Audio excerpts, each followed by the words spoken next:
Welcome to the March 5th Board of Supervisors meeting for the County of Tuolumne. Please join Supervisor Campbell in our Pledge of Allegiance to the flag. I pledge allegiance to the flag of the United States of America and to the republic for which it stands, one nation, under God, indivisible, with liberty and justice for all. Good morning. This is the time that we set aside for oral communications by members of the public. The public may speak on any item that is not on the printed agenda, and we'd ask you to limit your comments to about 2 minutes. Thank you.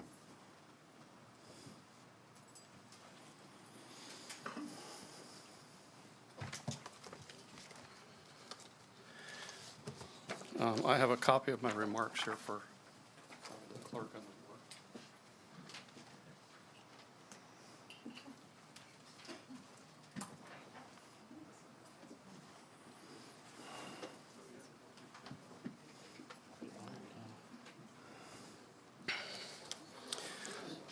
Good morning.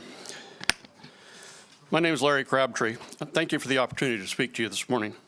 I want to speak further about mitigating and hopefully reducing the risk to the communities and people of Tuolumne County from uncontrolled wildfire. First, I want to applaud you, the board, for taking this matter on head first and looking for solutions that can reduce the risk and mitigate the potential damage from catastrophic conflagration. I also want to thank the county staff for all the hours and the hard work that's gone into this issue. It is recognized and appreciated. As I talk to my neighbors and think about this issue, I come to several conclusions. Today, I want to mention 2 thoughts that I think you will agree are important. Short-term actions, hopefully something for the 2019 fire season, and the longer-range actions and planning. I recognize that there is a desire to see quick results, and I agree that can be important. What can be done in the short term? First, I recommend that the board reconfigure the task force mainly by reducing its membership from 21 members, and that would be if we add the CHP, which I don't believe was in last week, the last board report. Reduce it to about 5 members. It'll be difficult, if not impossible, for a 20-member task force to accomplish meaningful results in a few months' time. At the same time, the board should review the purpose of the task force established for itself, revise that as appropriate, and then formally charter the task force, as well as define other relevant elements that are commonly part of a committee charter or a charge. The task force should be assigned a short-term project, the establishment of a fire-wise community in one of our communities, perhaps Ponderosa Hills. Add a new community to the project every month, leveraging lessons learned along the way, with the goal of having all communities of a reasonable size become a fire-wise community following the standards codified in the NFPA Code 1144. Kind of a unique code number for those of us in emergency services, but let's use that, what's already developed and recognized, instead of attempting to customize our local concept of what a fire-safe community should be. Larry, can you start wrapping up? I asked for 2 minutes. Okay. Well, I'll end it there, and I'll let you finish reading my comments. And okay, thank you.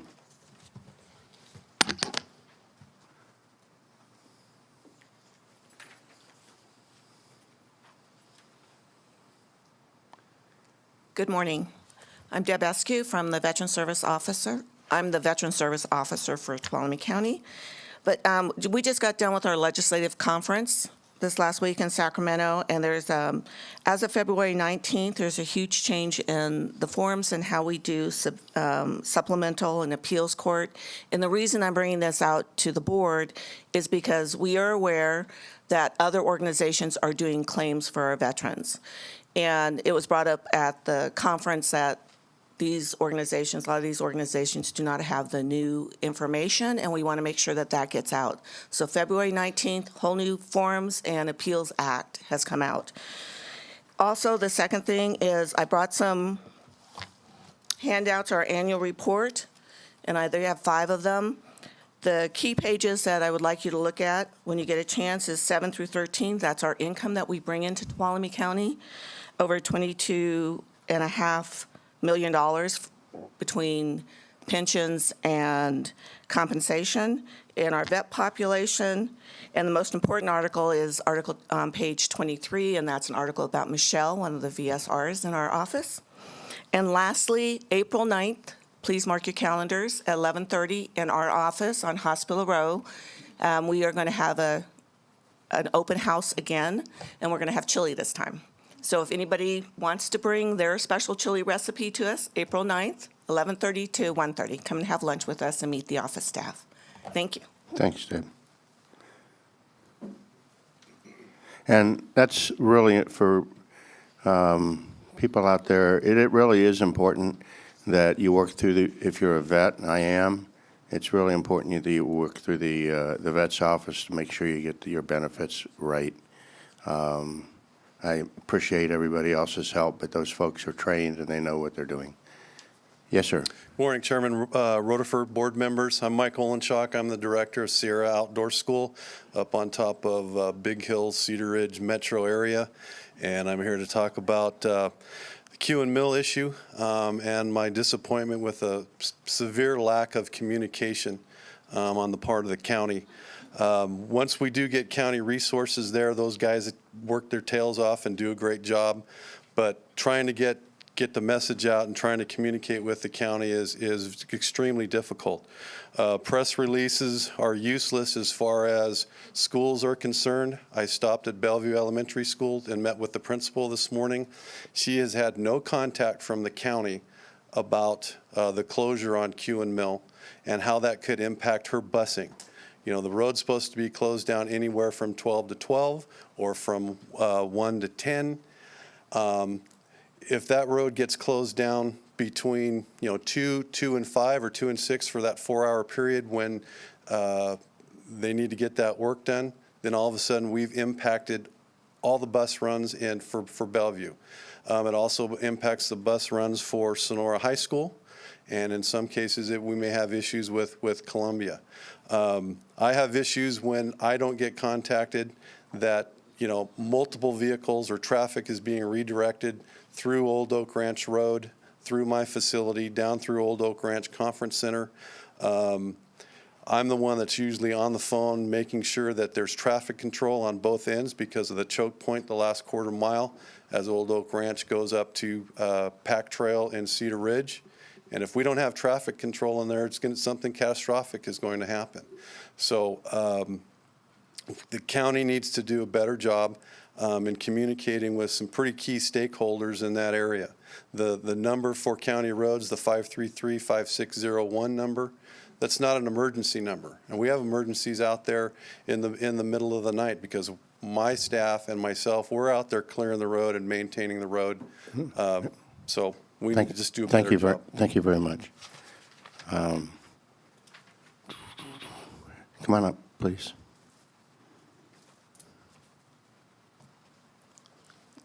My name is Blythe Klippel. I'm a Miwok resident, and I've been a resident for about 19 years, homeowner for 32 years. I administer a Miwok blog, and I'm president of the Miwok Sugar Pine Fire Protection District Board. And with all those hats, I guess, I'm here to talk about the snow plowing that we've experienced in the last 3 weeks. And I know it's been there, done that. You've heard about it. But we've had some really just strong issues, and I want to make sure that people are aware of some of them. A main question that we have is, what is the training that the plowers are following? Do they have any training? And the reason we ask that is that the roads, let me stop that. Training is an issue. How many snowplows do we have? How many drivers do we have? How are they called out? How are they prioritized? Where are we? We have a lot of county employees, city employees, local employees that need to get out of the district. Jumping back to training, and I'm sorry, I'm not looking at my notes because I can do it without them. When they come into the village, they plow one lane, and they do a great job of one lane, especially when we've got maybe 18 inches of snow, and that's it. And by the 2 hours from there, that one lane is just a mess, and nobody can get back and forth. speaking on the for the fire protection district, the firefighters, they often, this last time, could not get in a road. They couldn't get out of the road. There was one lane. If they encountered another vehicle, they had to somebody had to back up. Somebody had to give. It was dangerous. There are, one last point I'm just going to say, one of our neighbors had an accident at Comey and Llama Roads, and the reason is that there was ice under the snow. One car was totaled. All of the participants fell on the ice. Had it been properly plowed, and I'm not a snow plower, so don't put me in that seat. I'd recommend that you get with your district supervisor. You're at your 2 minutes. Okay. But I'm sure your district supervisor can help you out. He will, and we have talked to lots of people. Okay. And we're going to just want to keep talking to make sure. Thank you very much. Thank you very much. Good morning. Hi, my name is Jennifer Pastorini. I'm a Long Barn resident, so also District 3. And yes, the snow plowing was a mess. And what we need to do is plan for these big snows, whether we have another one this year or not next year or not for another couple of years, they're going to keep happening. And along with that, we've also been, Waste Management has not come to pick up trash in a month. And what they do is they send us an email, say, oops, we're not picking it up. I have to call and complain in order to get a credit. And so for the entire month, they only wanted to credit me 1 week, but they're not providing the service. So since the county manages waste management, to ensure that waste management gives people proper credit for when they don't provide the service, and they also need to figure out a plan when there's a big storm, because they do come up to pick up commercial trash, but they won't pick up residential trash. And that's a huge problem. So there's not a lot of transparency or honesty coming from them, and so I want that to be another big issue that gets fixed. Go ahead. Just so you know, we did pull their contract and we are reviewing it. County Council's reviewing it this week to see if there was a breach of contract, and that will be something that we're reviewing in 2020 if there is. And if there was a breach, we'll address it, so there'll be more to come. Thank you. Good morning. My name is David Gonzalez. I'm a Community Resource Agency Director. I'm here to request that the board place an emergency item on the agenda. Circumstances arose that subsequent to the posting the agenda, and the required item for an item regarding storm damage repair to QN Mill requires immediate action and cannot wait to the next meeting. So I'm hereby requesting the board place an item on the agenda for that action, please. Where would we recommend we put that? Okay. Do I have, I move that we add this agenda item. okay, I have a motion. Do I have a second? Second. We need public comment on this. Okay, can you step aside? Any public comment on this item? Okay, seeing none, bring it back to the board. All in favor of adding the item as requested signify by saying aye. Aye. Opposed? Abstained? 5-0. Item 11A is added as requested. Thank you. Thank you. Yes, sir. Hi, Jeff Musio with Hazy Bulldog Farms, the retail cannabis store in the city of Sonora. I didn't realize I could do that. Can I put the cannabis as an emergency measure? I'm just kidding, you guys. I'm just up here again to remind you guys once again that I'd love to talk to you guys about commercial cannabis in the county. I'd love to put that back on the agenda in order to get that back to talks about happening in the county. It sounds like the people want that, 63% vote. And I also like to once again reach out and let you guys know that I do run the store there. I speak to hundreds of people a week now. And if you ever have a question or concern about what the feel is about this in the area, how people are being receptive or not to your guys' policies, and then I'd love to know the success of the policies I asked about last week as well. Thank you very much. Thank you.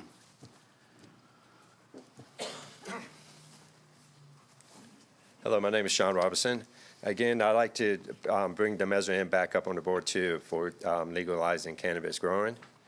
If the board can bring it up for commercial, I would appreciate it since Measure M did pass. Okay. Thank you. Thank you.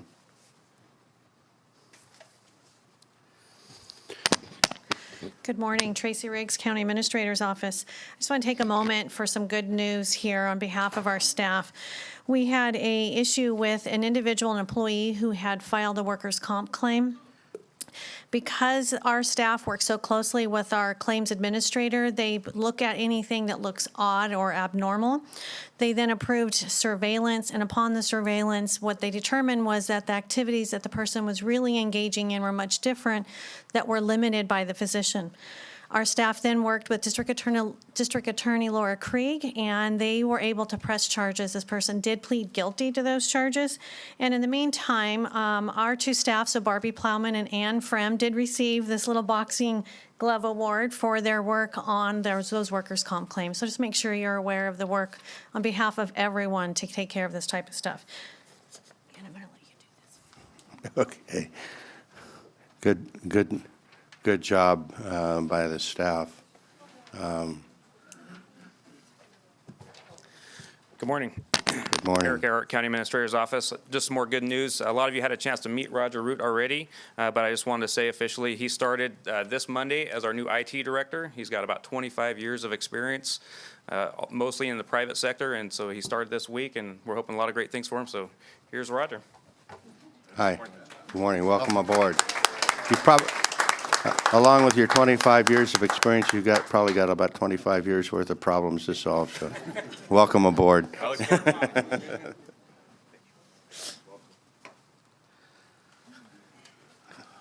Good morning and happy Fat Tuesday. I just want to say that starting on March 11th through March 18th is called Sunshine Week. And this is to educate the public on the importance of open government and the dangers of evasive and unnecessary secrecy. This was established in March of 2005 to coincide with James Madison's birthday and the National Freedom of Information Act on March 16th to highlight that government functions best when it operates in the open. And this is an opportunity to take stock of our constitutional freedoms and for our citizens, and to remind their public officials to conduct their affairs in an open and inclusive environment. And I always invite people to come to meetings, because watching on Granicus and reading in our local news media is not always an accurate representation of what occurs. And I want to say that 2 minutes is really not enough, and I thought a lot of people came up here with some important points to make, and to tell them that their time is up and go sit down, I find offensive. And it bothers me that the rest of you didn't speak up and say, hey, I'd like to hear what this person has to say in total. Thank you. Can I get board consensus on exceeding our 15 minutes of public comment? Yes. Okay, thank you. Ann Fremd, I wanted to bring to the board's attention Kim Phipps.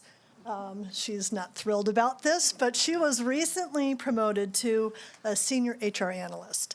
That is a pretty big deal. The Labor Relations Association of California has a series of courses that culminates with a nice 13-page paper that has to be accepted by the association and published prior to getting your Master of Labor Relations certificate, which she has done. So we now have a second person that can negotiate labor contracts in the county, and she will be taking some of these over when we start new negotiations. And you're very happy about that, aren't you? Yes. I don't know who's happier, you or Kim. Thank you. Congratulations, Kim. Yep. Okay, any other public comment? Okay, seeing none, will the clerk of the board please read the consent calendar? Minutes of the meeting held February 19th, 2019. Finding that a summary of ordinance number 3353 was published. Approving correspondence to the Highway 108 Fire Safe Council in support of their proposal to the Action Implementation and Mitigation Grant Program to refine lighting, detection, and ranging data. Accepting the resolution continuing local state of emergency as required by the California Emergency Services Act, Article 14, Section 8630C, due to pervasive tree mortality. Adopting a resolution accepting the offer of dedication of a public road and public utility easement along Summers Lane by Cedar Ridge Apple Ranch, Summer Family Investments to Summers Revocable Survivors Trust, Carl and Susan Merrill, but reject said public road easement for maintenance and inclusion into the county-maintained road system. Adopting a resolution approving the summary vacation of a public road easement and a public utility easement on Summers Lane requested by Cedar Ridge Apple Ranch Summer Family Investment, Inc., Summer Revocable Survivors Trust, and the Carl and Susan Merrill. Adopting a resolution approving an agreement between the Department of California Highway Patrol and Sheriff's Office for the use of the Sheriff's Office firing range facility. Approving correspondence in support of the Governor's January 2019 budget proposal to revise the county in-home supportive services, maintenance, and effort. Approving an agreement with Optimum Care Link for residential care services. Approving the appointment of Christy Conforti and the reappointment of Malcolm Carden and Tony Wagner to the Area 12 Agency on Aging Advisory Council. Okay, does any member of the board wish to pull on the item? Okay, seeing none. Public comment on the consent agenda, please. Seeing none, I'll bring it back to the board for a motion on the consent agenda. Mr. Chair, I move we approve the consent agenda. Second. Okay, you got a motion by Supervisor Gray, a second by Supervisor Campbell. All those in favor signify by saying aye. Aye. Opposed, abstained. Consent agenda passes 5-0. Would the clerk of the board please read item number 11? How about the 9 a.m. item? Oh, I'm sorry. That's okay. Would you read the 9 a.m. appointment? Sure. So this is consideration of approving the fiscal year 2018-19 mid-year budget review, including personnel and associated budgetary adjustments.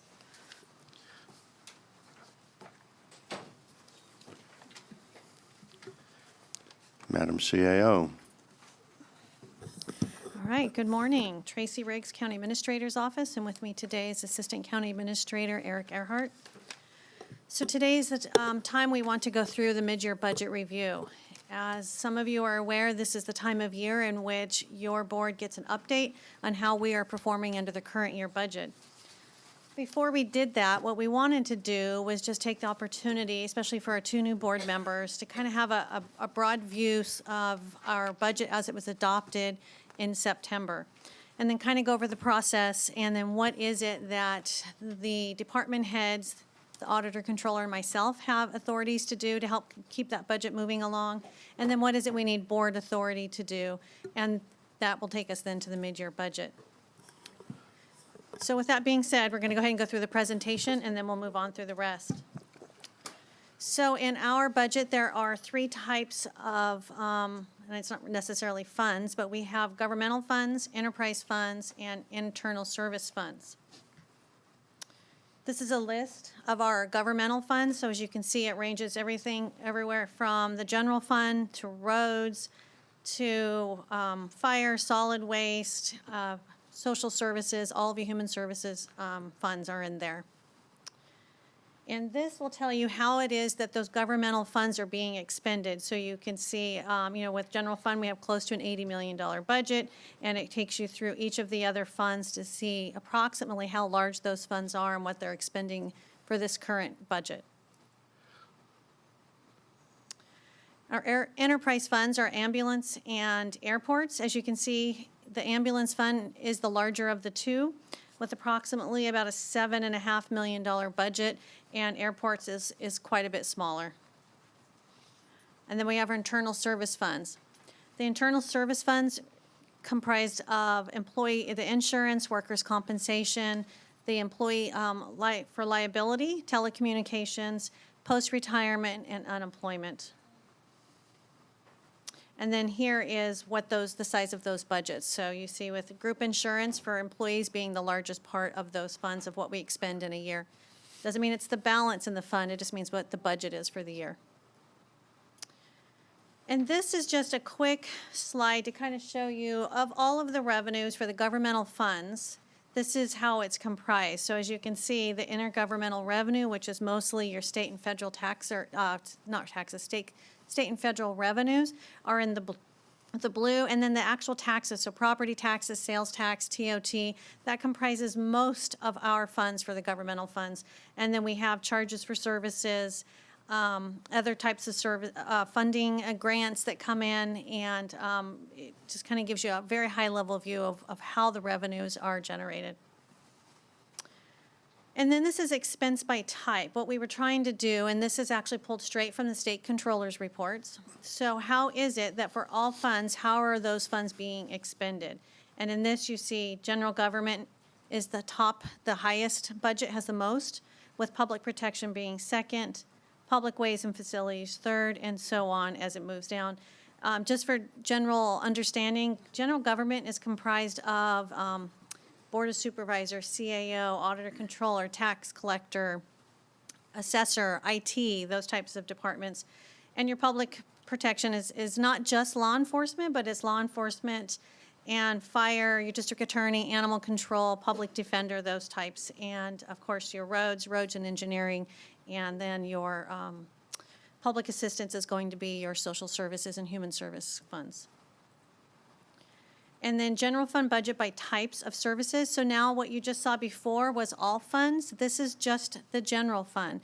How is it that we are spending money of the approximately $80 million budget for the general fund? As you can see, the majority of that, as per your direction for your priorities, is going towards public protection, then general government, other public services. You'll see the debt service fund is on there. That debt service fund was created by the auditor controller this last year, so you could track it individually by itself. And then the contingencies being the last one. Okay, budget authorities. Once the board adopts a budget, so then the only way that we can make changes, a department head can request a change in their own cost center. So amongst the line items, they can transfer appropriations from one line item or one account to the other. They can do that as long as both the auditor controller and the county administrator approve that. They cannot at any time exceed the total board approved appropriations. And then when is it we need board action? We need board action when we need to increase appropriations, when we need to recognize unanticipated revenues, approve changes or transfers between cost centers. So for example, if you have human services or even the sheriff, he has multiple cost centers, as does human services. They can't move appropriations in amongst the cost centers without your approval. They can only do it within a cost center. And then if there is a need to add or eliminate benefited personnel, that can only come at the approval of your board. And to make any changes whatsoever after the adopted budget, we must have a 4/5 vote. And is there any questions on what we just went over before we move into the mid-year review? No? All right. We'll go ahead and put that away.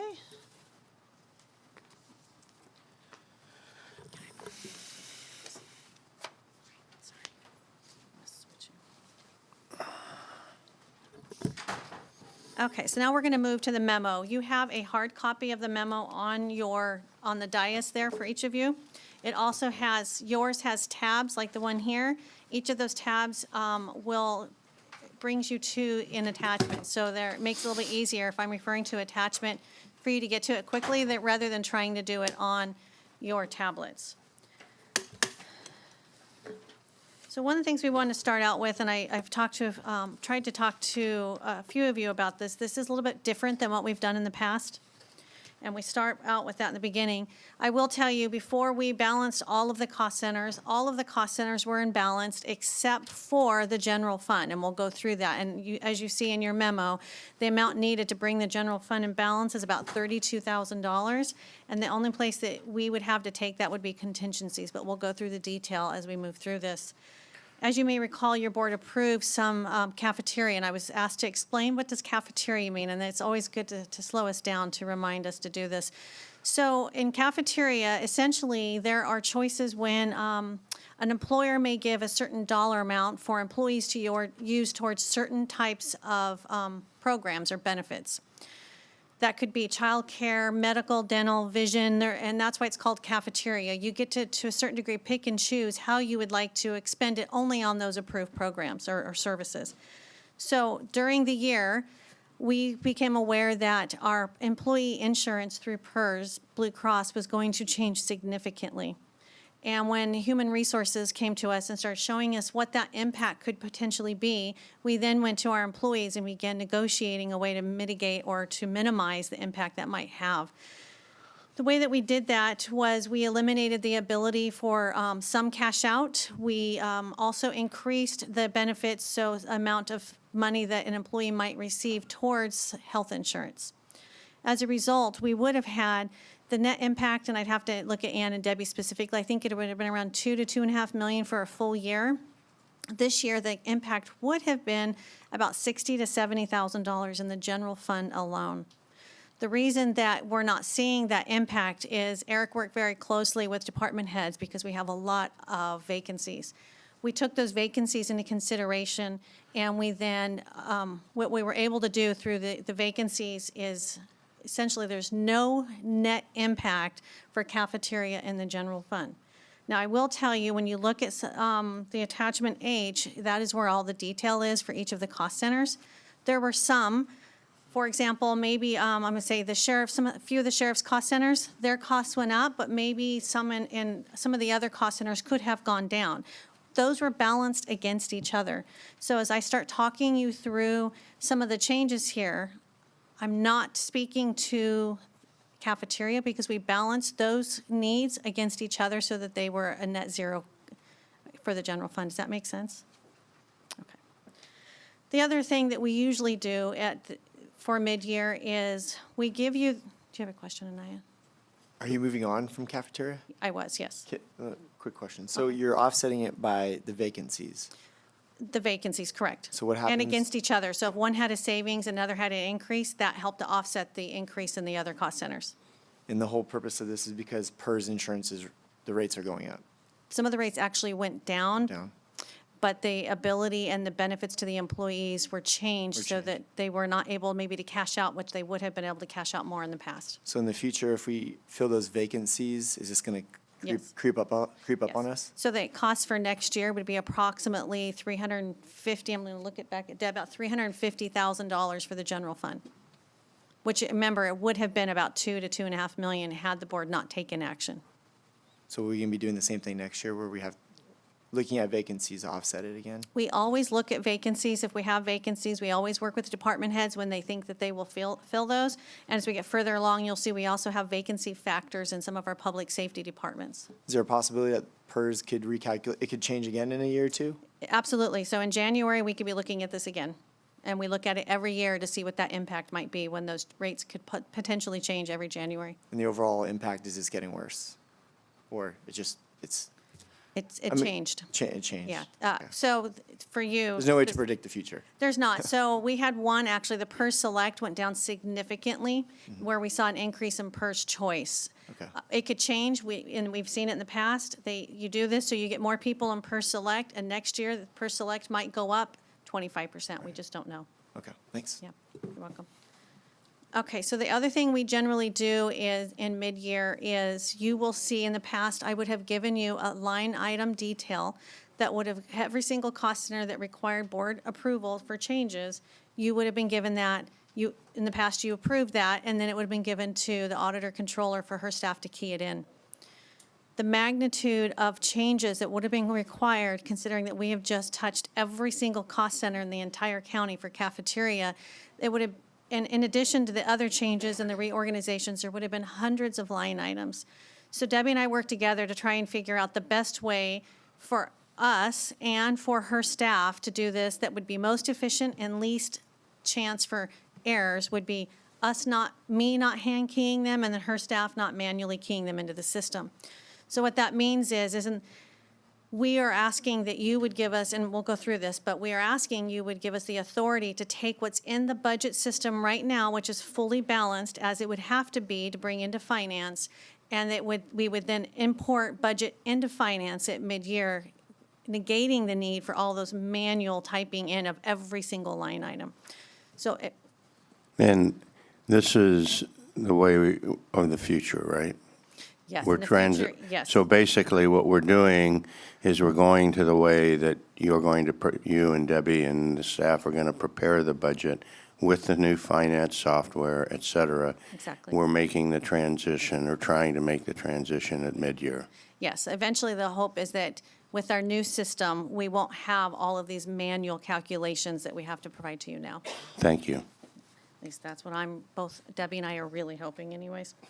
Okay, so with that being said, I'm going to go ahead and go into we've talked about cafeteria, we've talked about the need for the Exhibit H, and the Exhibit H is what's going to tell you all the changes in revenue and expenditures by cost center.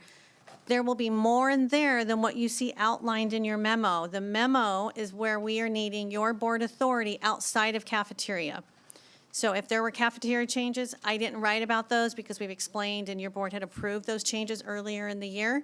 What we will ask you is anything outside of cafeteria for your board to consider and approve. Okay, so with that being said, as I said, right now the budget, the general fund budget would need $32,108 in order out of contingencies for it to balance. The only other funds in the unemployment fund, there would be a need to increase the unemployment fund by $7,744 for increased claims. Purchasing would need an additional $15,000, and that will be outlined in the personnel request later on. And then post-retirement needs just a slight more, which is $15,533, and there's plenty of fund balance in the post-retirement fund to pay for that. Okay, so I talked about earlier how we have vacancy factor. So on page 3, we have strategies to tighten safety budgeting. And for the 2 new board members, what this means, and we've had some discussion on this, is in the past, there were times where we would have very large fund balances left over. And most often it came because, as you saw, majority of the general fund focuses on public safety. So that would be if there were fund balance, where that fund balance would come from. And remembering that when the sheriff has to budget, or district attorney or public defender, any of them are budgeting, they have to budget for worst case scenario in the beginning of the year. What types of cases might they have? What types of issues might they be dealing with? And as they move through the year, then they know if they've experienced those or not. So what we started doing, and not only that, sometimes some of those cost centers have turnover, and it's just natural due to the type of work that they do. So we've worked with those department heads, and we have placed these vacancy factors in their budget. So it's usually a 2% vacancy factor. It's put in as a negative number into their budget. So we are in the beginning reducing what we think they may have in vacancies, which gives your board greater latitude for funding other things in the beginning of the year.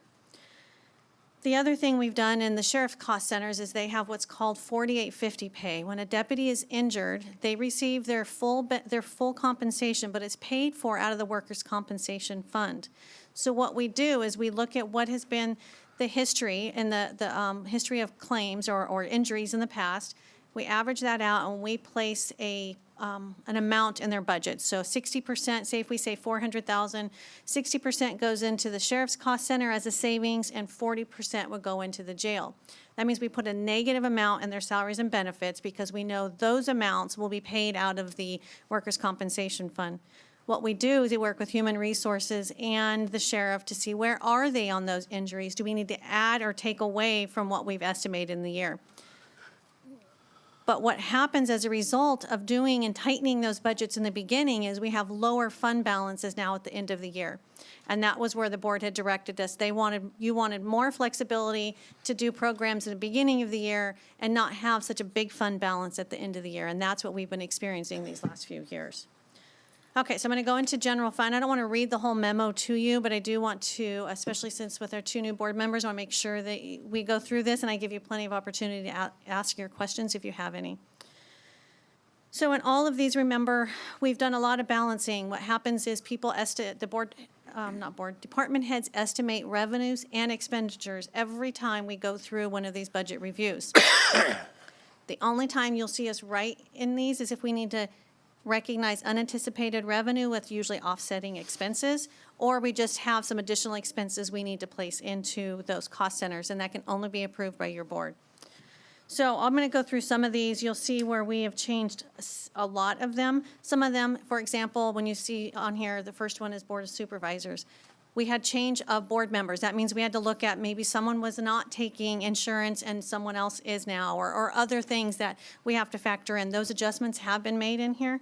We've also made an increase for the, we had to change and increase it a little bit for professional services for the board workshop and other types of activities that we will take your board through throughout the rest of the year. And then, Office of Emergency Services. So last year, we had the Donnell Fire. Originally, Deb had created a separate cost center for Donnell Fire. It was approximately $58,000. That was where maybe overtime for our deputies or any other costs related to that fire were placed into that cost center. The reason we did that was we had put in a request to Cal OES for financial assistance. Just within the last month, we received notification that request was denied. So what Deb did was she took all of those, instead of keeping cost center that would be alive forevermore, we took all of those costs and put them into the Office of Emergency Services because that is always an ongoing cost center. So you're seeing a decrease. Donnell Fire Cost Center no longer exists. The $58,000 was put into the OES Cost Center, and that will just be a general fund cost for and we did not actually budget for revenue, so it was already figured into when we did the adopted budget. Let's see. ORR has some unanticipated revenue. They'd like to use that revenue for a like increase in professional services for some additional work that they would like to do. And as we told you with the general plan, if we had any type of litigation that we would have to engage in as a result of the general plan, we would need to, at that time, adjust the outside attorney costs for the county council. She had made that request in the beginning of the year, and we had backed it out, waiting to see if that actually would take place, and it has. So we're adding $73,000 back to the county council cost center for outside attorneys. This is already approved. Your board had approved the General Services Agency. You approved the new director. So that cost center has been added into the budget. So you'll see in our personnel request, we've backed out a deputy county administrator, and we've added a General Services director into that cost center. So you'll see a decrease in one and an increase in the other. The other large increase is in IT. We had a few unexpected upgrades that we've had to take care of. So one of them is the cost for a tax upgrade for payroll. We're using such an older, I don't want to say software. It has not been upgraded. We have to pay for the payroll tax. Obviously, we can't skip that. That would be a problem. So that's been added in there. So has the Microsoft Office Suite product, so that we can begin moving into the new age for Microsoft Office, which will also take care of that irritation that we all have with the limited size of our emails. All of this will help to take care of that. So that's been added in. And then one of our servers has failed, so we need to replace that server. The total increase in this cost center would be $136,000 for all of those items. And then, good news again, our DA victim witness, they continue to apply for grants. They are really doing an amazing job. So they have an additional $94,393 they'd like to recognize with offsetting expenses in that cost center. It's related to Mass Victimization Advocate. And I know that Laura and Ginger are here if you have any questions about this new program and what they would be offering. The next one is court security, jail, and sheriff dispatch. I'm sorry, it's not dispatch. Court security and jail are kind of related together. There is a court security trust fund where funds come into it, and the sheriff uses those funds in order to provide bailiffs and other type of security for the courts. He is beginning to transition and think about what the next steps will be and the needs for the new courthouse and for our jail. What he'd like to do is add in 2 new jail deputies. They'd be bailiffs. And then they would be able to start being trained, and then take 2 current deputies and move them to make them bailiffs so that he can begin that training process for them. That entire cost of $118,000 is completely borne by the Court Security Trust Fund. Carl, looks like you have a question? No? Okay. We have an increase also in our sheriff dispatch, and the reason for that is, as you know, the sheriff has now launched emergency medical dispatch. This is a great service. We're really excited he has it in there. Unfortunately, we did not budget for the training and overtime that would be needed by our dispatchers when we did the adopted budget. So that's been added in. It has already been expended, and that program is now live. So that's good news. That increases $56,000.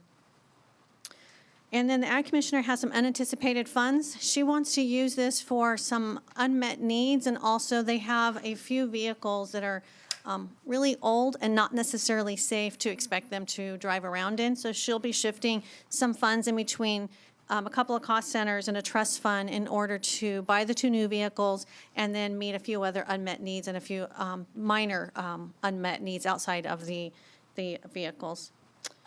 And then the air pollution control to in and out, $30,000 for Carl Moyer funds, and there's expense for that one as well. We're almost done. I mean, we have a few more, sorry, but I want to make sure we take the time to go through these for the specific meeting. Okay, with CRA, again, this is, as you know, both county council and staff in the Community Resources Agency spent a lot of time working on getting the general plan passed.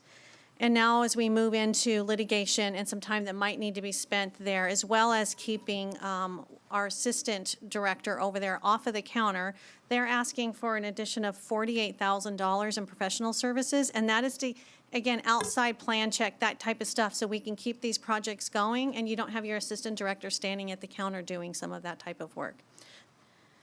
And then library, the good news again, they had some unanticipated revenues of $25,000. What they would like to do is use that $25,000. It would be all types of expenses as related to the grant. And they're really happy to have that, and they'll use it for different types of expenses such as books and other things for that grant. And then for the end of the general fund, this is where you would see if the board were to approve all of these changes, we would have a total decrease in our contingencies of $32,000, which would bring the general fund contingencies to $718,000. And I realized one of the things I did not go over with you were revenues. So on page 2, we talk about that the revenue team met, and that is comprised of the auditor, controller, tax collector, assessor, and CAO's office. We go through all of those revenues. The net increase that's being projected at this point is $277,000. That has also been incorporated into this budget, so it has already been taken into account to arrive at the $32,000 needed to balance. Before we move into other funds, are there any questions for general fund? No? Okay. These others won't take quite as long. So we have county fire. They have a little bit additional funding for the SAFER grants, not much, $13,000. It would be an increase for expenses in that fund. And for road construction capital, they have an increase in appropriations that would be needed, and there's a few large projects, but the biggest one is Italian Bar.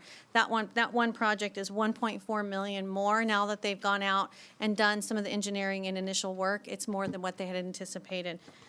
What is planned for that? I would defer to the department head.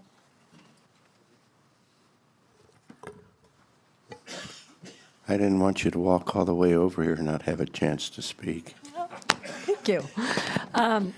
During the 2017 storms, we had some landslides that occurred, and it's been closed off to one lane for a while, and so we had some engineering done in order to prepare to construct that. So we were now finally able to put those funds forward for construction. So it's grading mostly on that. Building like an MSE wall and stabilizing the side. Okay, thank you. I just have one brief question. So this capital fund doesn't apply to staffing, equipment, or training costs. That would be something that would come from the general fund? Actually, there's a road maintenance, there's a road fund that is specific from the capital fund, and that's where the staffing is for engineering and for our road crews. Okay, and are there any changes to that fund? There are changes within that fund, but there are no increases in appropriations being requested at this time. Okay, thank you. You're welcome. All right. So real quick, Cabrini House, it's a very small, it's $2,400. They often make adjustments as the needs arise there, and they are transferring from behavioral health to meet that need. Social services, a welfare to work is projected, those costs are projected to be slightly higher, and I say slightly because it's a really large program, $151,000. And then the foster care costs, $30,000 there, and there is more than sufficient revenue and or fund balance in the social service fund to take care of these. And public health has additional revenue from tobacco program, and that would be $49,000, and we have balanced all of those funds. The National Disaster Resiliency Competition, so NDRC. Mo has added an additional $431,000, and this is so that she can begin the process of schematic design and other types of reports to keep that process moving for our 2 buildings. And monumentation, again, it's not much, it's an in and an out, but $5,200 to do some additional work in there. Our enterprise funds, the ambulance cost center, $83,000, and they're using fund balance to cover it, but it's for other things like special departmental expense, software, and computers, additional needs that were recognized as we move through the year. Purchasing, the costs related here are mainly to an increase in staff, and I'll go through that attachment here in just a few minutes with you, and that would be an increase of $12,459. Talked about unemployment already, small increase there of $7,700, and that's for additional claims. Again, post-retirement, $15,000. And then what I'd like to do is just take you through the personnel requests, because those are already built into those summaries and to the budget numbers that I've gone over with you. Before we get there, I want to get you back to Schedules 1. So we have attachment A, B, and C. This again just gives you what did we start with fund balance. You will notice that we do have some revised fund balances. Deb is here if you would need to talk with her about why were some of those changed. Usually it has to do with some audits or some year-end accounting where she makes corrections, but she would be here to speak to those if you have any questions. This again relays what are our total sources and what are the total uses, so you can see the size of the budget for each of these funds as you flip through A, B, and C. Can I kind of bring up a question? I kind of alluded to it earlier. So, big picture, I see our revenue sources coming in. Like for 2019, Exhibit A, $206 million. Exhibit B is $6 million. C is $19 million. So it's a total of about $231 million. So we're starting there, and then we're projecting out. And I kind of brought this up earlier, but just so I'm clear and the public's clear, the column prior to that says revised beginning fund balance with the total of $15 million. And if you go back to 2018, it was $11.9 million, 2017, $14.11 million. So when we say financing sources and then we're projecting out, how do we account, or how can I see how that $15 million is going to be spent? Well, you're Or seeing how it's going to be allocated? Right, you're seeing how the $15 million is spent already because it's part of your budget. But that's a balance left over, correct? The $15 million? That's what we started with, so that was left over from last year, last year, correct? right. Yep, that was left over. So normally, you and I talked about this a little bit, normally at mid-year and year-end on schedules A, B, mostly A and B, because C, it always comes through, you would see a projected ending fund balance. You may remember that in the past, we'd say, the general fund is expected to end the year with either a negative or positive. This year, it'd say 32,000. Road fund, 100,000, and so on. We didn't do that this year because in order to bring the budget into finance, it has to be balanced. Okay. So right now, that's why you're seeing zeros. We have to have the total number of debits and credits have to be the same. That's why you're seeing zeros there. When we do year-end, it is mine and Debbie's hope that we won't have to do it the same way next time. We won't have as many changes. So then we would be able to give you a projected ending fund balance that would be derived directly out of the budget system from work from your departments. So prior to the final vote on the budget, I will be able to see the projected of those funds. So when we do Kinda like year-end, we'll like- bring you a projection, and that's what we will start. We will utilize the year-end projections to begin the next year's budget. So yes. Okay. Similar to Exhibit C, how that is played out. Yes, exactly like Exhibit The number C. 6 column. Yep. Because looking at big picture, I'm thinking we're, 15 million this year, 11 million last year, 14 million the year before. I want to be able to know the projections. And then another question I have is, within those general funds, within the enterprise funds, how can you reallocate those monies throughout the year? When you say reallocate, they use the fund balances used overall in creating and developing the next year's budget. So sometimes they have contingencies, and what I haven't had, which we listed in the adopted budget, are what are the contingencies for each of these funds? Okay. And the ambulance fund does have a So contingency. each one of these has a They contingency have a fund. contingency. Not all of them, but most of them, yes. of them, okay. So like all of your human services, they have contingency. I think the road fund has one this year. I can get that to you. We always keep that. We can get it right out of the budget or Okay. finance system. So that I'm clear, before we vote on the final budget, I will be able to review the projected I'm sorry. of that column. Yes, so when we get to year end, you're going to actually see us projecting year-end fund balance, which we will use to begin developing the 1920 budget. Okay, thank you. You're welcome. Okay, so we have a lot of changes that we are asking your board to approve. And hopefully you've had time. If not, I know we have department heads here, we have Ann Fremd here, and then, of course, myself, that we can all hopefully answer any questions you might have. There are some changes, so if we go to Exhibit E, which is going to look like this one, it has the current year, mid-year requests. Some of these have been called out in your board memo, and some of them have not, because some of them, meaning if they could absorb the cost for the increase in the current year budget, they wouldn't need an appropriation, but only your board can approve benefited staffing. So we would still need your board to approve the addition or elimination of any staff. So I'm just going to go through this, and then if you have questions, department heads are here, and they can answer some of those as well. So in the very top, you see where the sheriff is asking to eliminate a sheriff's record supervisor. That is a vacant position. What he'd like to do is eliminate that position, and he'd like to add 2 sheriff's clerks. As you can see for this year, there is no cost related to that because he's recognizing enough savings from the elimination of the supervisor, but next year there would be a cost related to that of about $37,000. The total increase in FTEs as a result of that request is a 1.0. Eliminating 1, adding 2.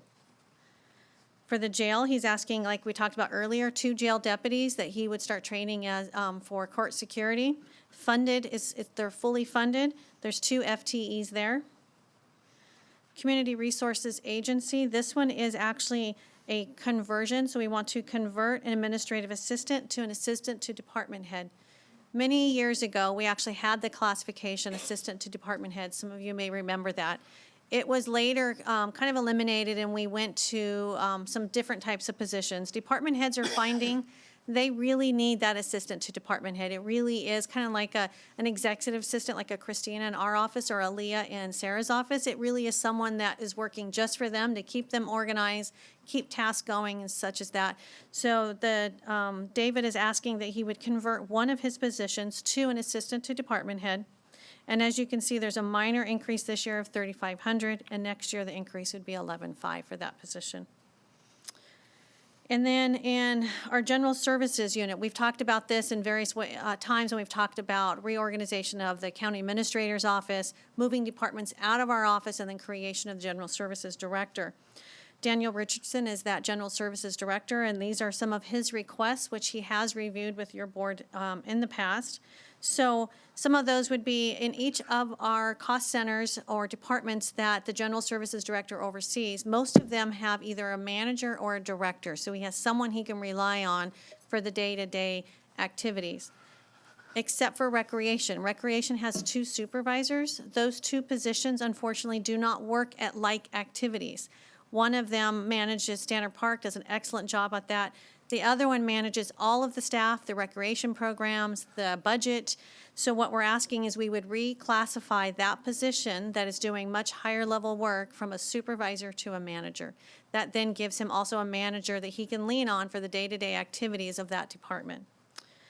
Then we are eliminating a recreation coordinator and creating a supervisor. That is a vacant position. And then we would take our administrative assistant that is in recreation right now, she's a 0.8, and making her a 1.0. What that does, so for our new board members, is anyone who's at a 0.8 or higher already receives the cafeteria and the full benefits. So the only addition here is that hourly rate for the additional 8 hours per week, or 10 hours per Hey, week. Trace, can I ask you a quick question? Just back up to like the recreation position. Are we changing the title to give them the authority to do other specific tasks, or is it just changing the title? They are already doing so they're working out of class right now. So we are changing the title and the pay to meet what he's already doing. So he's managing people, but we're now going to change his title, pay him to be a manager. Right, so he's not because it's working out of within- class. So he's not Correct. working out of class, okay. Yep, thank you. yep. Okay, so then we'll go down, purchasing. We have traditionally had a mail clerk That individual is a .5. They're not benefited, but they are a permanent position. What we'd like to do, and times what has happened with with facilities, is they don't have office support. So many times you'll call over there and you might get Tim, who is one of our facility workers. You might get Ed. You could get a housekeeper. So rather than being out doing what they are skilled at doing, sometimes they're there answering the phone. So Daniel and I have been working at a way to give them some clerical support. So by making this position, we'd like to change the title so it gives us greater flexibility for the work this person would do and take them from a .5 to a 1.0. And then what they would do is as soon as the mail is completed and they've done that, they would move to facilities and they would provide clerical services, administrative support to that department over there. And as you can see, that increase this year, and most of that is benefits, it's related to their cafeteria, health insurance and such, is $21,500 for this year, and the next year it would be $37,000 increase. Your auditor controller, she has a senior accountant in her office who has been doing extraordinary work. She's taken on extra duties and have been a great support not only to Deb, but also to other departments. She is asking to reclassify that position to a deputy auditor controller. You're seeing a cost of $9,700 for this year, $32,000 for next year.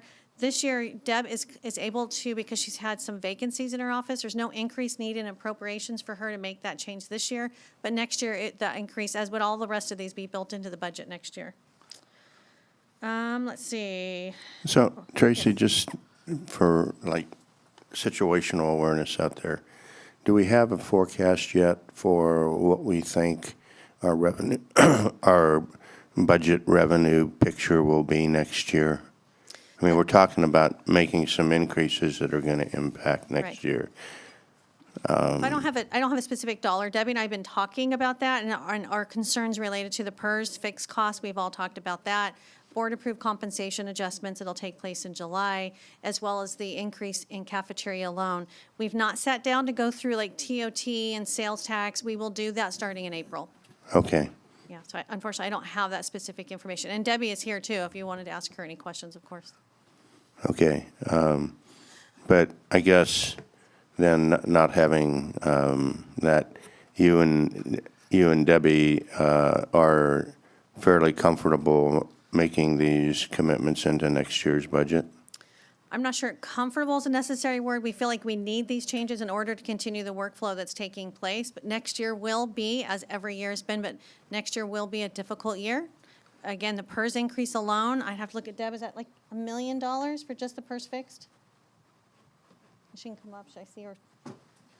So there are definitely some significant increases we will be putting into next year that are fixed.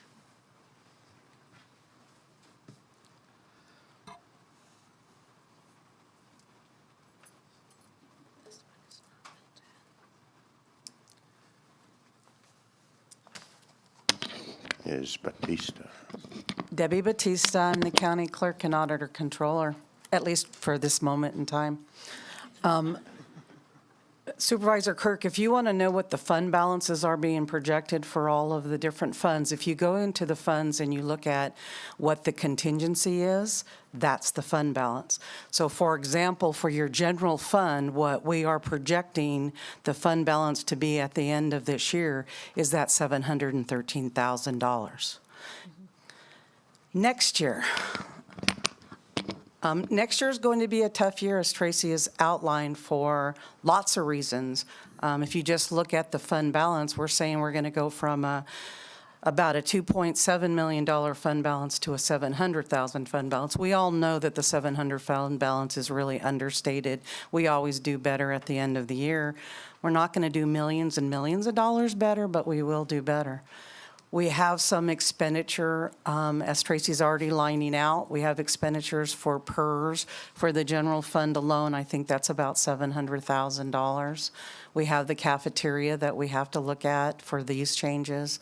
We have all of the cost of living that we have given our employees that go into effect June 23rd or 24th, I can't remember, of this year, plus all of the changes, and we have more employees that are going to be affected by the compensation study. So we're going to have a tough year next year. But this is nothing new. I've been saying this for multiple years. Yeah. I feel like a parrot. Well, I've been through 11 budgets now, 5 here and, no, 6 here and 5 in my previous job. They're all hard, but okay. I have a quick question. Yeah. So, Deb, on the TOT, how far out is that? So I'm thinking about those first fires that we experienced. Actually, what we're seeing with the TOT, it's pretty flat for the first couple months. I think through the end of January, I want to say we're like $37,000 ahead of last year, which isn't too bad. For sales tax, it's the same kind of thing. It's pretty flat. I think that for the first 2 quarters, I want to say, did I tell you 60,000? Something like that. So in both of the cases, they're just a tad better. They're not actually down that we thought that we were going to have. I met with our consultants for the sales tax, and they're projecting for the county of Tuolumne, not so good for the city of Sonora. They're projecting about a 2% growth for next year. So we're kind of incorporating that into the projections that we'll use. So they look a little bit better. What doesn't look a little bit better, and Tracy has already, I think, spoken to you all, is all the other general revenues. Transfer tax is down. We won't even get what we got last year. Recording fees are down. What's really up, and thank David's office, is the building permits is just wonderfully higher than previous years. Don't know if that's the new fees, don't know if that's, a good sign that there's more projects out there, and we're going to start seeing that, and therefore we'll see it in our property tax. But with the transfer tax down and the recording fees down, that usually is a guide that our property tax is not going to grow as high as we want it to do. So we're getting a lot of mixed signals from general revenues. TOT and sales tax pretty flat, which is better than we thought. Right. Permits way up, a lot better than we thought. But the other signs are that our revenues are down. Just a quick reminder that when we met and did the adopted budget, we actually reduced our TOT and sales tax based on some of what Deb is, we kept it, we didn't grow it like we would No. have normally have done in the past. So we were very careful in our budgeting and projections of those revenues going into this year, and that has served us well. It has, and if we keep on the same base, we will meet those revenues. We will not surpass them by hundreds of thousands of dollars, which we've done in the past. Hey, quick question. On that form that you just went through, the bottom says grand total savings. What's that? Oh, it says 124,000. Thank you. But then if we were to do these position changes or increases, it would be 631,000. So, correct, although remember there's a couple things. So if you don't mind, could I go through and just finish real quick? Yeah, Because we're not quite done, and then we'll get to that. Let's see, I ended with the assistant auditor deputy auditor controller. The next one is in elections. Deb would like to do a reclassification. This isn't going to cost anything, but it's going to give her a better flexibility for her staffing. Reclassify the fiscal tech to an elections clerk.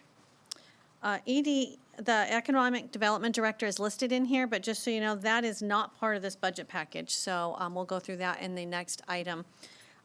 Human resources, this is a name change only. And for those of you that participated in the class and comp study, you may remember some conversations about this. When you're working through a class and comp study, they look for like positions and like type duties for someone, and we compare our jobs or our classifications in compensation to those. When we did the HR director, she is doing the work of HR manager. She's doing the work of a director, but has had the title of a manager, and it kind of created some confusion when we went through our class and comp study. What had happened with our human resources manager was her pay and compensation was actually increased because of her duty. She was increased up to the same pay as a deputy county administrator, but her title was kept at a manager. What we'd like to do is stick with what the original recommendation was, and stick to also give her the title to which she is working, which is at a director level. So recommendation, there's no increase in pay. That's already been done, and it's incorporated in the current budget, but it would fix her title from a manager to a director. And then finally, the radio communications coordinator. This position was hired a few years ago. And originally it was to do just radios, and that's what this employee did. Since that time, this employee has been pulled into much more than radios. He is doing more what I call communications, what we'd like to do, and he's taken on a lot of work for years now that is outside his classification and done so very willingly. What we'd like to do is change it to, like I said, not just radios, but a communications coordinator. You have all been at some of those special board meetings and other types of presentations where this individual is present. He's not doing radios, he's setting up audio visual, he's doing troubleshooting. He's been in here doing stuff for us. All of that is outside of his current classification. So this would fix his classification, give us much greater flexibility in the work that he's able to do, and also recognizes him and compensates him for work that he's already been doing for the last 3 to 4 years. So we get to the bottom. The increase for this fiscal year, you're saying 124,000. I will remind you, I'm sorry, part of that, I'm going to take out the Economic Development Director. That's not in the budget right now. So that'd bring us down to about 80 or 78,000. And then we also have the revenue the sheriff is pulling in from his cost center. So that is actually quite a bit less. So for that would be 26. So it's about $50,000-$60,000 that we'd be pulling increase in cost that is not met with some type of revenue for the current fiscal year. For next year, again, I'm going to pull out the Economic Development Director. It's not in the budget, and that's a separate item. And then you would have 100 and, oh, actually, it's more than that. It's about, 118 for this year. And the next year, again, the sheriff has court security funding for his bailiffs that he's pulling out of that as a trust fund. So the net impact is more, I'm trying to think, I know I went through this, it's between 350 and 400 we would be building into next year as a result. Does that answer your question, Anaya, about how much would we be rolling? It's about 350 to 400 is what we would be building in. And again, I'm pulling out sheriff's, so there's 270. So yeah, we're going to pull about 300,000 out of that. So around 300 would be built into next year as we moved into the developing the next year's budget. And I see fund, is this general fund? Or is this just out of governmental Let me funds? see here. No, purchasing is not general fund. The rest of them all are. And the projection for next year is a fund balance of 713,000, but That's our contingencies, supposedly, right? which means if you do the 750 minus the 400, that would knock it down to about 300,000 of a contingency. You could look at it in 100 different ways, but Right. that could be one of them. Okay. Any other questions related to what we just went through? Okay. The only reason I put in Exhibit F is just a reminder of these are the actions actually your board has already taken and approved, and that's all that is. And the reason we do that is when I get to the next Exhibit G, when we talk about allocated positions, it will reflect not only the mid-year request, but what your board has approved in between adopted and mid-year.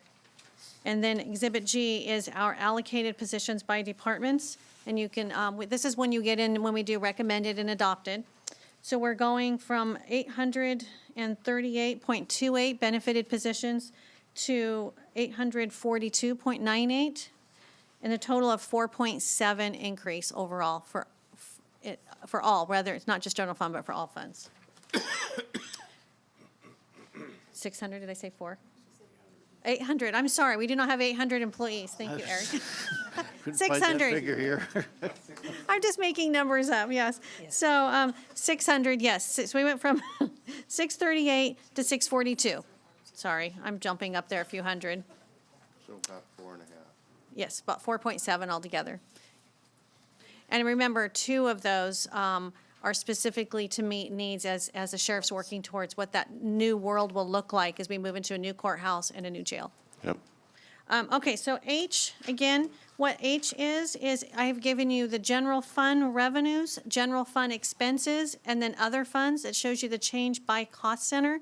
This is just so that you have some type of detail that what you're approving, all of it balances to everything that's in the memo and to those schedules that you've seen. This will, and then we would take, if your board were to approve all the changes, we would take the budget system with all the departmental work and everything that Deb and I have worked on, and it would be brought into the finance system to make the new budget without us having to do all those keying. And with that being said, we are all here to answer any questions you might have. Okay. I'm going to go ahead and open it up to public comment. Do I have any public comment? Madam District Attorney. Good morning, Chairman Rhoda, members of the board. I just want to, I guess, ask a question as the Tuolumne County District Attorney, because in looking at the staff personnel changes as proposed in Exhibit H, I was told that to wait to have the conversations regarding staff personnel changes for my department until April. And the reason that this concerns me is the discussion that next year is going to be a tough year. So I've requested last year personnel changes and was told we're not going to take any personnel changes last year. This year, I've made it clear that I have recommended personnel changes in my department, and I was told we'll have those conversations beginning in April. So I guess I was a little bit surprised to see several recommendations in other departments. And the reason I want to stand up and say something is that when this sort of thing happens, it creates distrust amongst my staff. So if my staff sees personnel changes happening in other departments, when I've told them, we were told we can't have a personnel change, and then they see massive personnel changes happening in other departments, it creates a morale issue and it creates a trust issue. And so I wanted the board to know that I've requested personnel changes. My legal office manager is working out of class. She's really a business manager and administrative assistant to the district attorney, a fiscal tech, and about a million other things. So I've made that clear. I've also made clear that as a district attorney, I truly do need an assistant to the department head.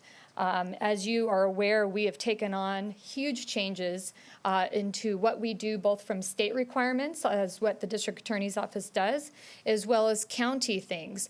We're the only district attorney's office in the state of California that represents children in child welfare proceedings.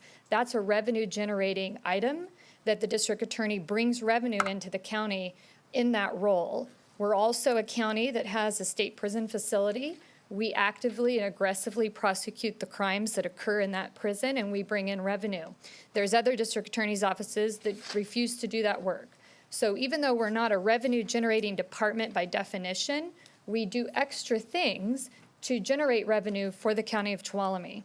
And so at this point, because I don't feel comfortable waiting till 1920 to address my staffing needs, since the projection for 1920 is dismal at best, I wanted to get up and let the board know that I have made those requests. I've made those requests for several years, actually, and I would like to be considered in that.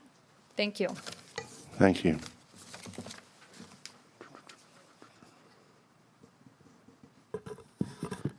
So we did have some of those conversations regarding staffing. It wasn't that we had to wait till April. We said we can bring it back at any board meeting once the classifications, everything else are looked at, and we'll look at the whole picture.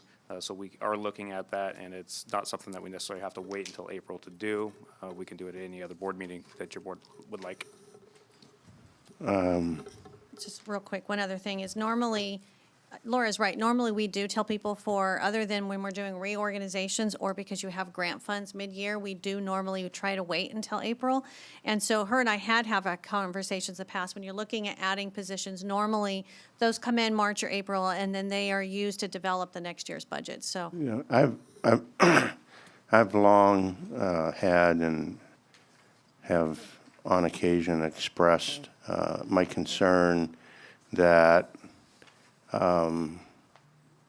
we don't have a formal personnel review process like we have a budget process. And I am very sympathetic to our district attorney's expression of concern, because anything that we do here today in terms of personnel issues is locked in going into the budget the next time. So it does have a direct impact. I've never really been totally satisfied with how we dovetail budget and personnel actions. And I think that we would be very well advised to figure out a better way to do that. Just my not so humble opinion. And I would second that comment. And I'll just make reference because I'm new at this, looking at the budget, and I was a little caught off guard that I'm going through the budget and then I do see some personnel requests.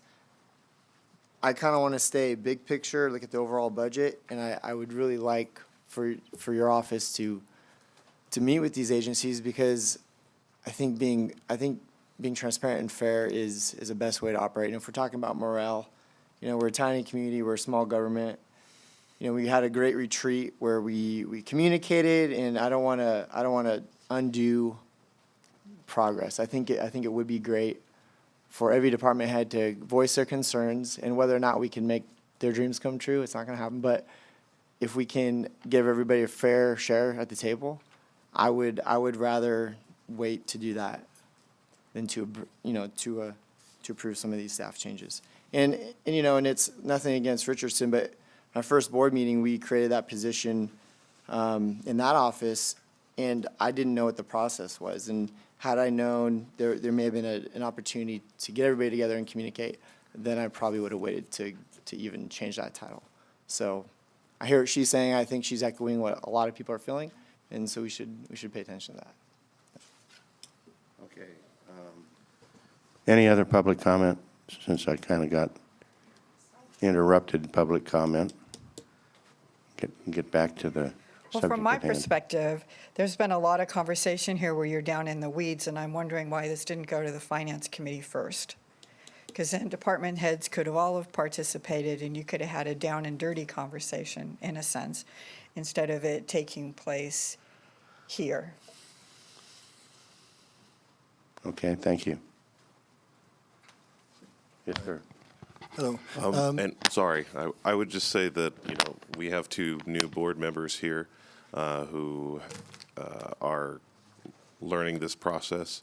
And in discussing it with Tracy, we kind of came up with this idea that maybe we should do it in a public setting, so that as we're learning and coming up on this information, it gives the public an opportunity to do so as well. And, you know, we're kind of going into new territory in how the budget's prepared as well. So, yeah. I'm sorry, if you're going to make public comment, you need to be at the mic.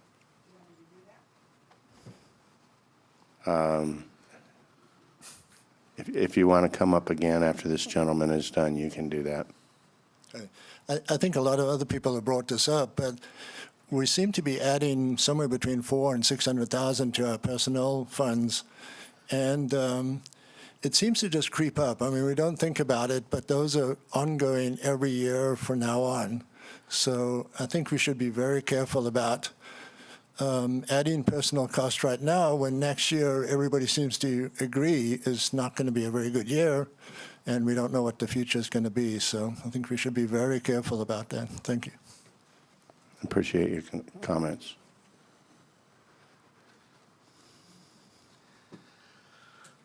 Well, I was just saying, I agree with Ryan, and I thought Anaya made some really good comments too. But maybe this documentation should have been on the PowerPoint, because a lot of us are sitting in the audience with nothing. So it's kind of hard to follow along, and I understand having new supervisors, so I'm kind of okay with that. But there's a reason for having a finance committee also. And for a long time, that wasn't used very well. And then I found it was used, and it was a little bit more effective. So it's helpful if everyone is in on the conversation and it's not so exclusive. Okay, I'll just, my only comment is this is not we are not in the budget process for next year at this time. We're still working out how we're going to do that budget process for next year. This is the mid-year budget review. This is the normal way that it has been presented every year that I've been on the board that I can remember. So, just so your board is aware, there are copies of this presentation that I took each of you through. There are copies on the back of this and of the actual PowerPoint itself. So we've been provided. And one other thing, just very quickly, and I think some of you are aware, maybe not all of you, Christina has set up specific meetings with each of the department heads, with me personally. I am encouraging each of the department heads that they would take that time to sit with me and so that we can talk. That's how I learn what those needs are. If I don't get to meet with them, I don't get to learn what they need. So just so you're aware, we are working that. I think we now have them all scheduled. So I'll have a better opportunity on a monthly basis, also one-on-one, to really learn more about what they're doing, what their needs are, and why they have those needs. Okay. Any more questions from the board? Public comment is closed. Any questions from the board? Just a quick one. From what that gentleman had alluded to, I went back and looked at the last 3 years. If you look at the chart, we're at 162 million, 189, 231, so our revenues are coming in. I think, according to the numbers, the in-source. What I would like to see maybe as we progress through this budget cycle, is I'm a visual, is to see, I guess the basic question is, are our revenues keeping up with our debts? Or not with our debts, but with our, what I see here, are the true expenses going to exceed the revenue sources, is what I wrote down. So I would just, it feels like we keep moving in this direction. And so I need to be able to look 5, 10 years in the future as much as possible and see if I'm going to be creating and projecting positions now. I like to see if we can get some charts that kind of chart our course. Just a quick note that the reason you're seeing that type of increase is because of the type of capital projects that so we've had the juvenile hall, the jail, national disaster, we've had tree mortality, we've had road. So the millions of dollars that you're seeing are huge increases they are from kind of like capital. almost like one time. They go over a period of years, but they will come in, and then those eventually will go away and will settle back down into operations. See, so as a supervisor, not somebody who's supposed to make decisions, I don't know that because I don't know how it's presented here. I look back and I see this huge increase, but that's, like you said, that's capital. So I need to know what are true costs. So. I have a quick question since Ms. Batista brought it up. David, if you can elaborate a little bit on the increase. We do get monthly reports, but for the public's benefit, what your increase is. Mr. Chairman, members of the board, for the public, my name is David Gonzalez. I'm your Community Resource Agency Director. And Supervisor Brennan, we are seeing a very solid, I won't say increase, but a good, solid, steady building submittals. We did have some fee increases last year. You see some increments in that. But in addition to that, we have a nice steady growth. Our permit counter, we're making huge changes there with Quincy and her team there. They're making good progress of getting those plans out. Changing their process to make sure people can get them out quicker. I anticipate next year that being steady. So I think what you're seeing is a big increase is mainly due to the fees, but also our workload has increased dramatically. And you can see that on the front end. You can see the applications that are hitting our entitlement on the front end. We're planning, and Quincy's trying to run that team. It's also why we've requested additional funds to get those projects out, so it does actually hit the permit counters. And those permits do entail, and I'm not the tax person here, but obviously a new house goes up and there's taxes for that. Your larger projects, commercial especially, you see a benefit to that as well. So it's all tied together in your TOT. So we're doing well, and I am hopefully seeing that steady for next year as well. Thank you. Thank you. I would just make a comment for the public because it's this county, before I got on this board and certainly since I've been on this board, I think has been very fiscally conservative. We are still not back to, even taking the hospital out of it, we're still not back to the staffing levels that we were at prior to the economic downturn. We've been very slow to build our staff back.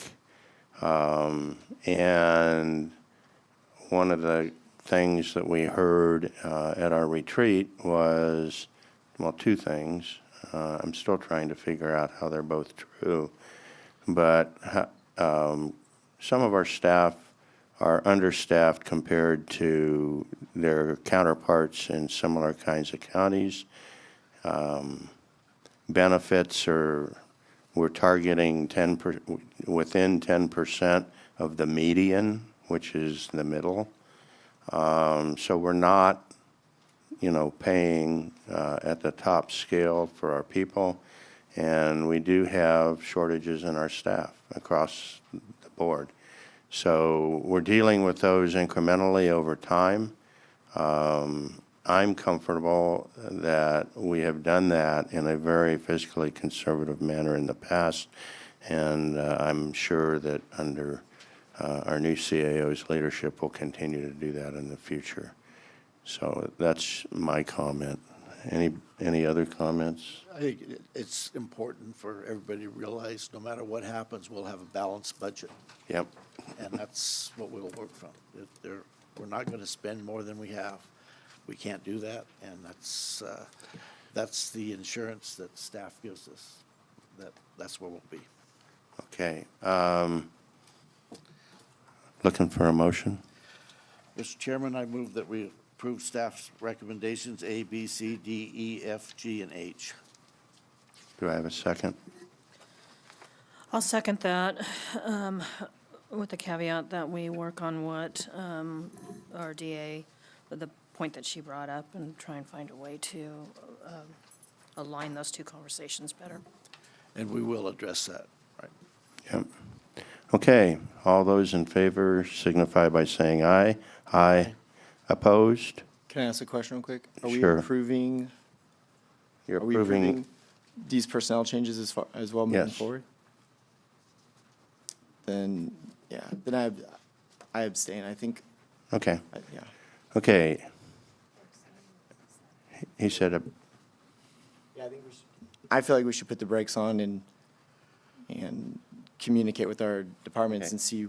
so you are an abstention or a no? Abstention would be, Abstention means you don't vote. so I'd be no. Okay. I had 4-1. It passes. At this time, we're going to take a 10-minute break, please. I'll say it 4-0, knowing that we'll be here at 4-5. Okay, the Tuolumne County Board of Supervisors is back in session. Would the clerk of the board please read item number 11? This is consideration of approving the Economic Development Director class specification establishment of the pay range, assignment of bargaining unit, and associated budget adjustments. Ms. Riggs. Good morning. Tracy Riggs, County Administrator's Office. This item before you today is for your consideration as a result of the dissolution of the Tuolumne County Economic Development Authority, JPA. As your board is aware, your board took action on February 5th to move and make the decision to dissolve that JPA. And in that interim, your board has also expressed concern about making sure that those economic development types of services continue into the future. As a result, staff have been working together to determine what might be the best way we could make that happen until we, or your board, is able to determine what that new structure and/or organization might look like. As a result, we sat down and we talked about whether a contract or an employee, and we came up with the employee and the classification that's attached to your memo. As you will see that this is being recommended. We did do our salary survey, as we do for all staff when we look at new classifications, and we go to those other counties that your board approved when we did the class and comp study, and we do comparisons and then bring it in at the median, as you, Supervisor Rotifer, spoke to during the last item.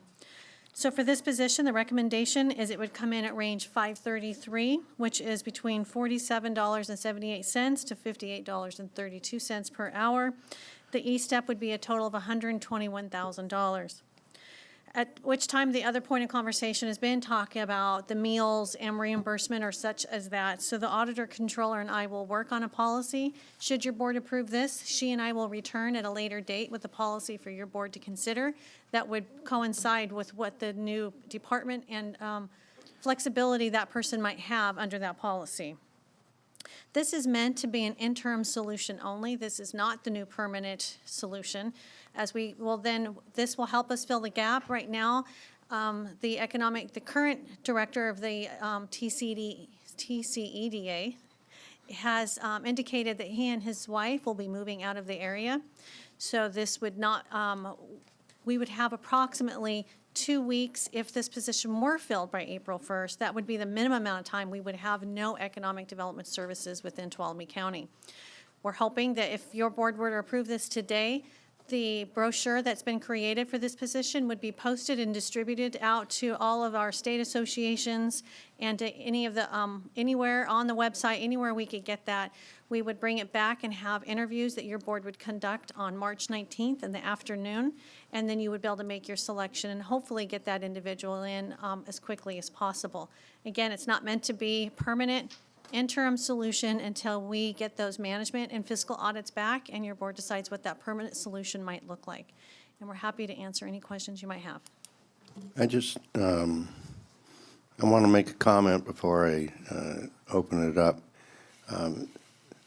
I made a very strong statement, I think, when we voted to dissolve the EDA, that we were not abandoning economic development in this county. And that we were going to take our time and figure out how to do it in the best way possible. However, we do have some projects. Some of them are very sizable projects that have the promise to create a sizable amount of ongoing revenue going into the future. And we can't abandon those totally while we move forward figuring out how we're going to do economic development through the long term in the future. So that's the reason for this. It is an interim solution. It is not designed to be a final solution. So with that, any questions from the board of staff? No questions, just a comment. I think it's when you showed the examples of the economic development around us, the directors were, in the email, we're yes. surrounded by We are. people doing economic development, and you know, to back out at this point, in my opinion, gives those other organizations a distinct advantage, and that's something that I want us to have the advantage. So I do support this interim position. Anyone else? Mr. Chair? Yeah. I agree with the board's general sentiment that we do need economic development, but I'm not convinced that that the absence of EDA in this interim period is going to jeopardize ongoing projects.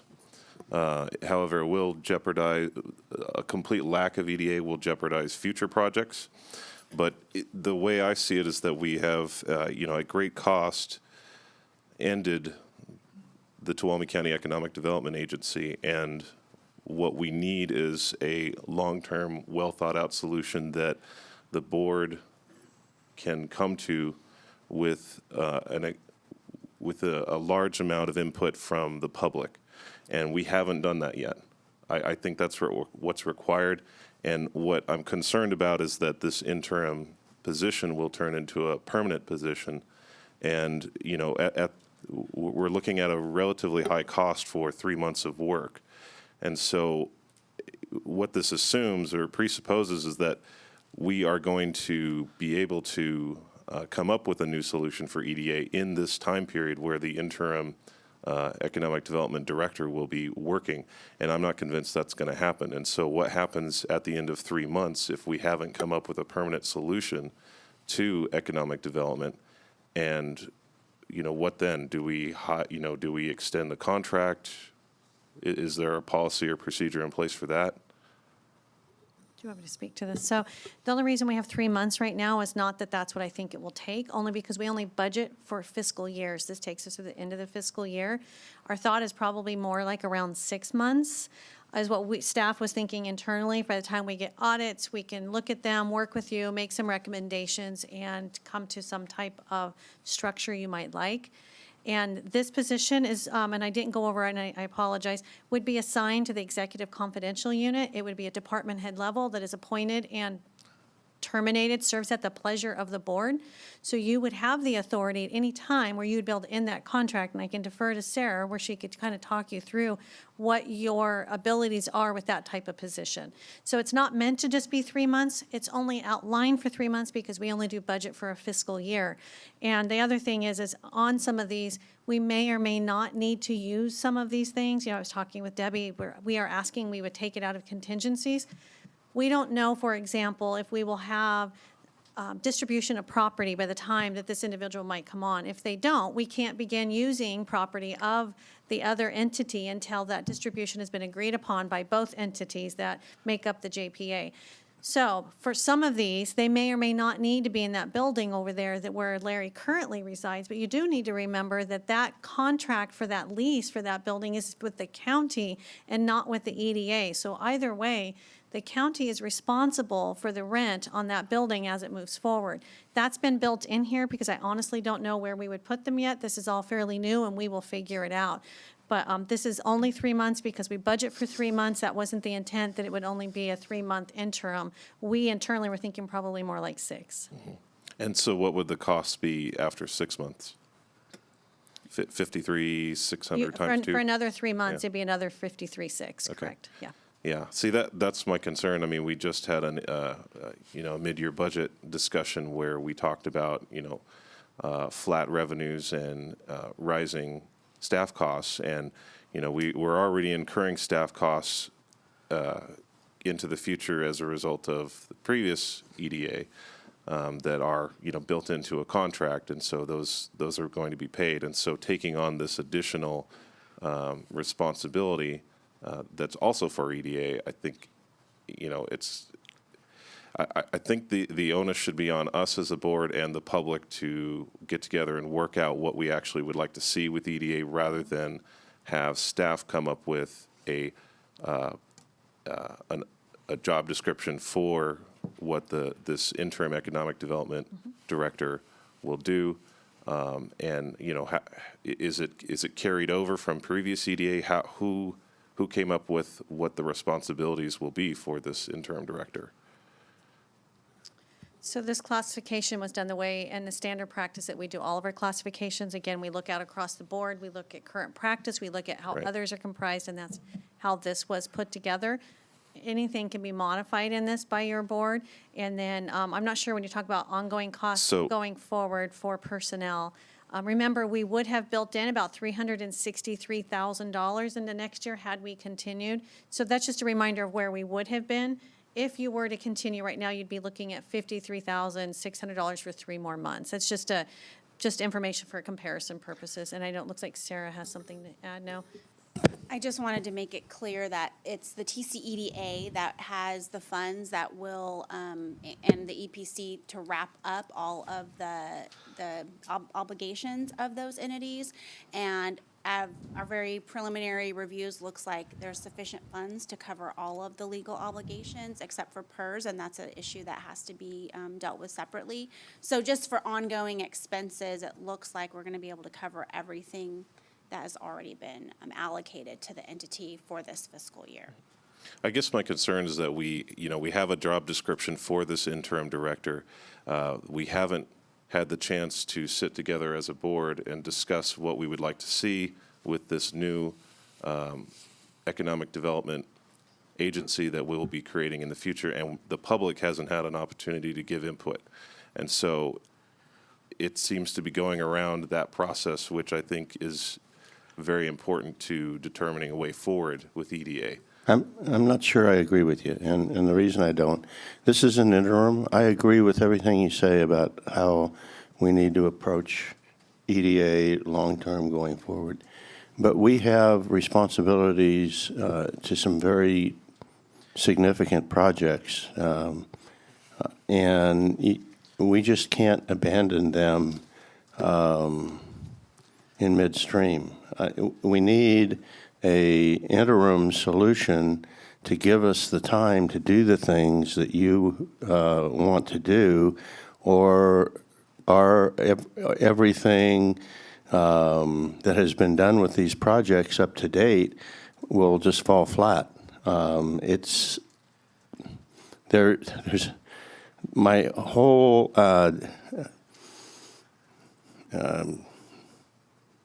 disconcert state of the whole discussion on economic development is there's a large lack of understanding of the level of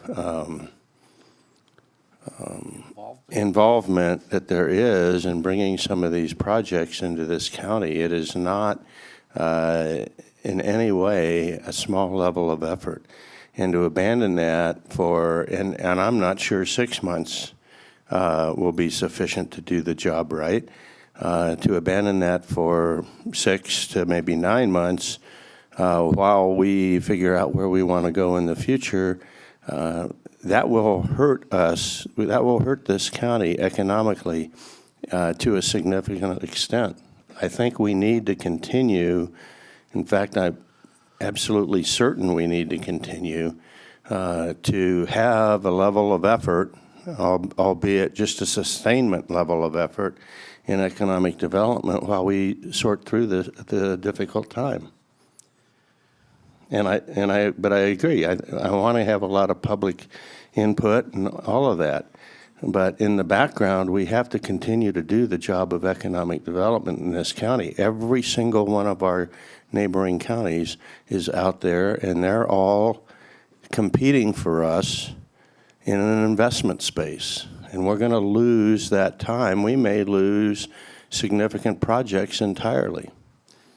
Well, I would just say that, I mean, where does it end? I mean, if we have this interim EDA director, and they're there to shepherd through the ongoing projects, I mean, will they then not be responsible for bringing in future projects? And I don't know, I would like to expedite creating a new EDA rather than come up with an interim solution that may or may not last for 6 months or a year or longer.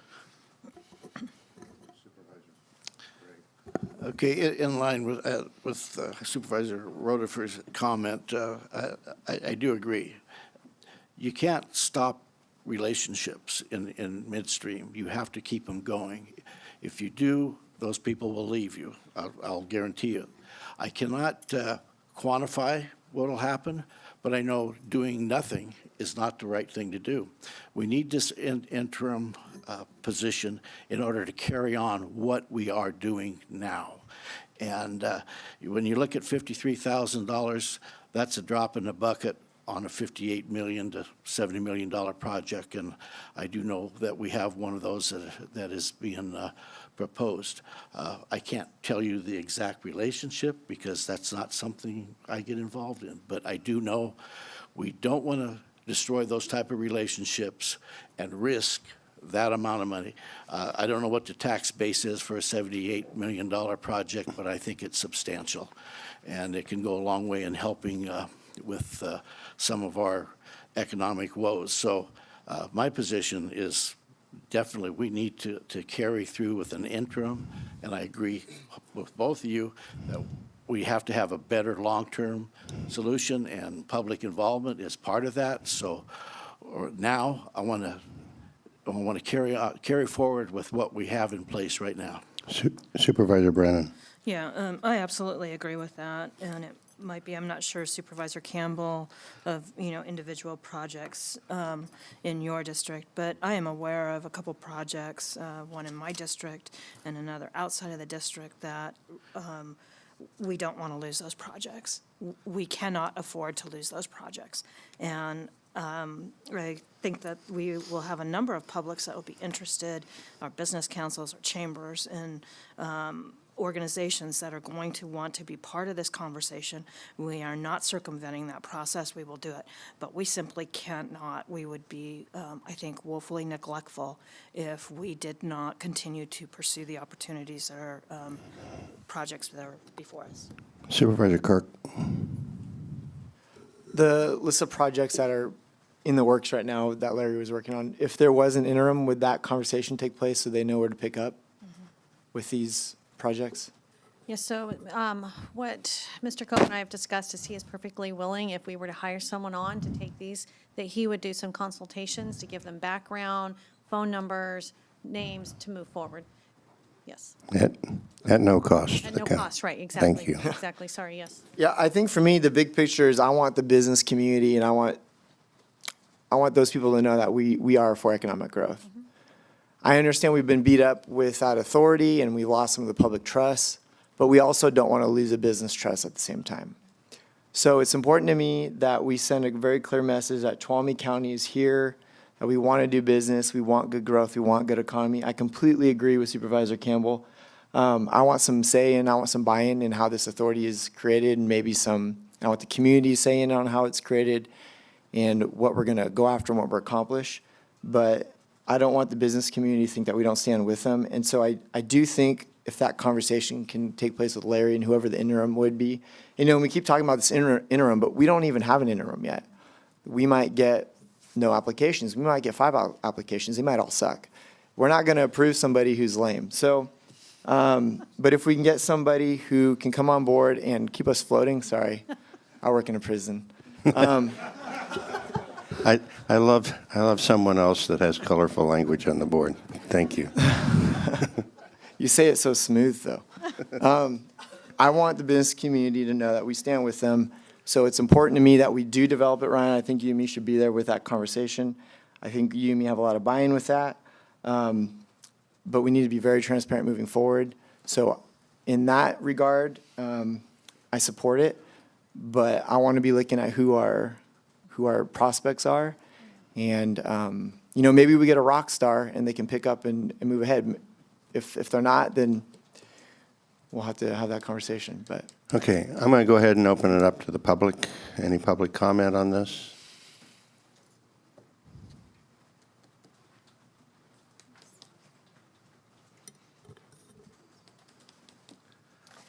Barbara Dressler. So as regards community input, I think that's incredibly important.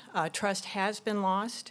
If it hadn't been for Alex McLean, California Public Records Act, a lawsuit by a private individual, the grand jury, we would have no idea what had been happening on the TCEDA and the information that was not documented. So I just want you to know 2 minutes, and people get cut off. I watched it happen this morning. 2 minutes is not enough time for you to hear from the public how they feel about what you're doing. And you need to stop giving us pushback, because we got criticized at the last BOS meeting. You called it character assassination or something. There is one man on that board, and you were supposed to be in the TCEDA board, was supposed to be looking over Larry Cope. So my question as regards the transition, which I think is a very important discussion, is in the last 18 months, Larry Cope bought 2 Microsoft Surface tablets and almost $3,000 worth of upgrades for $6,000. Will that be available if, in fact, we do decide to go with an interim ED director? Are those I going can to be address available? that, Supervisor Rotifer. Go ahead. So any property of the TCEDA, which those are part of, will, under the TCEDA JPA formation documents, has to be distributed between the city and the county. So certainly that will be addressed at a future TCEDA board meeting. Okay, and that would not be, that would be intact with passwords, and no information would be deleted? Well, another piece of, and I don't recall if you were at the last TCEDA board meeting, but he has been directed to develop a records distribution proposed plan. And so right now we are working with him to make sure we have all of the records. and that they would be distributed appropriately. So whether or not they're left on a computer, they will be somewhere where the county, and right now our office will have access to them. Okay. The grand jury specifically mentioned his laptop, which he said did not contain records, giving the history of the companies that he had worked with in our community. However, the board, and when they were interviewed by the grand jury, said that those records did exist. So my question is, will that laptop be part of that Excuse me, conversation? are Ma'am, you privy to grand jury information that none of us John? have? Ma'am, I appreciate your concerns.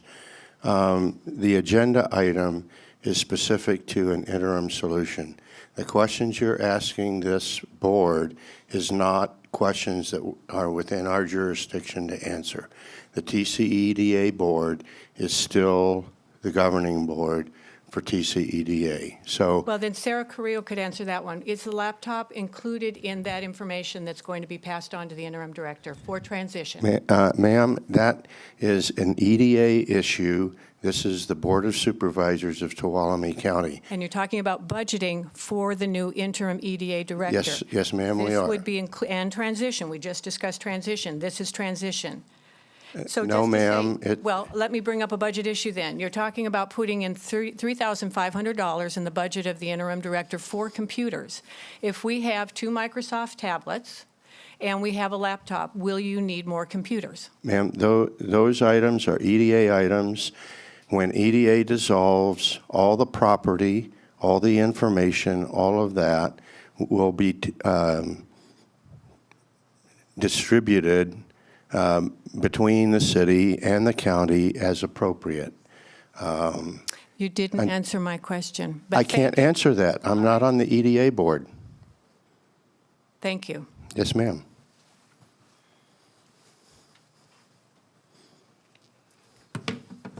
Good morning. My name's Adam Wilson. I'm here on behalf of the Tuolumne County Association of Realtors.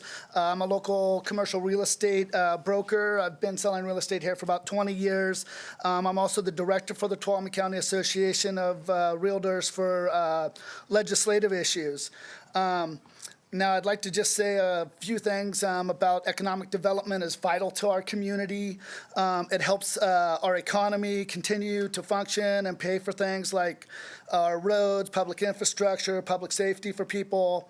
I do believe that we need someone in this interim position. Not all box development is to bring in box stores. It also is finding new owners for replacing businesses, for owners that are businesses that have been here for a long time.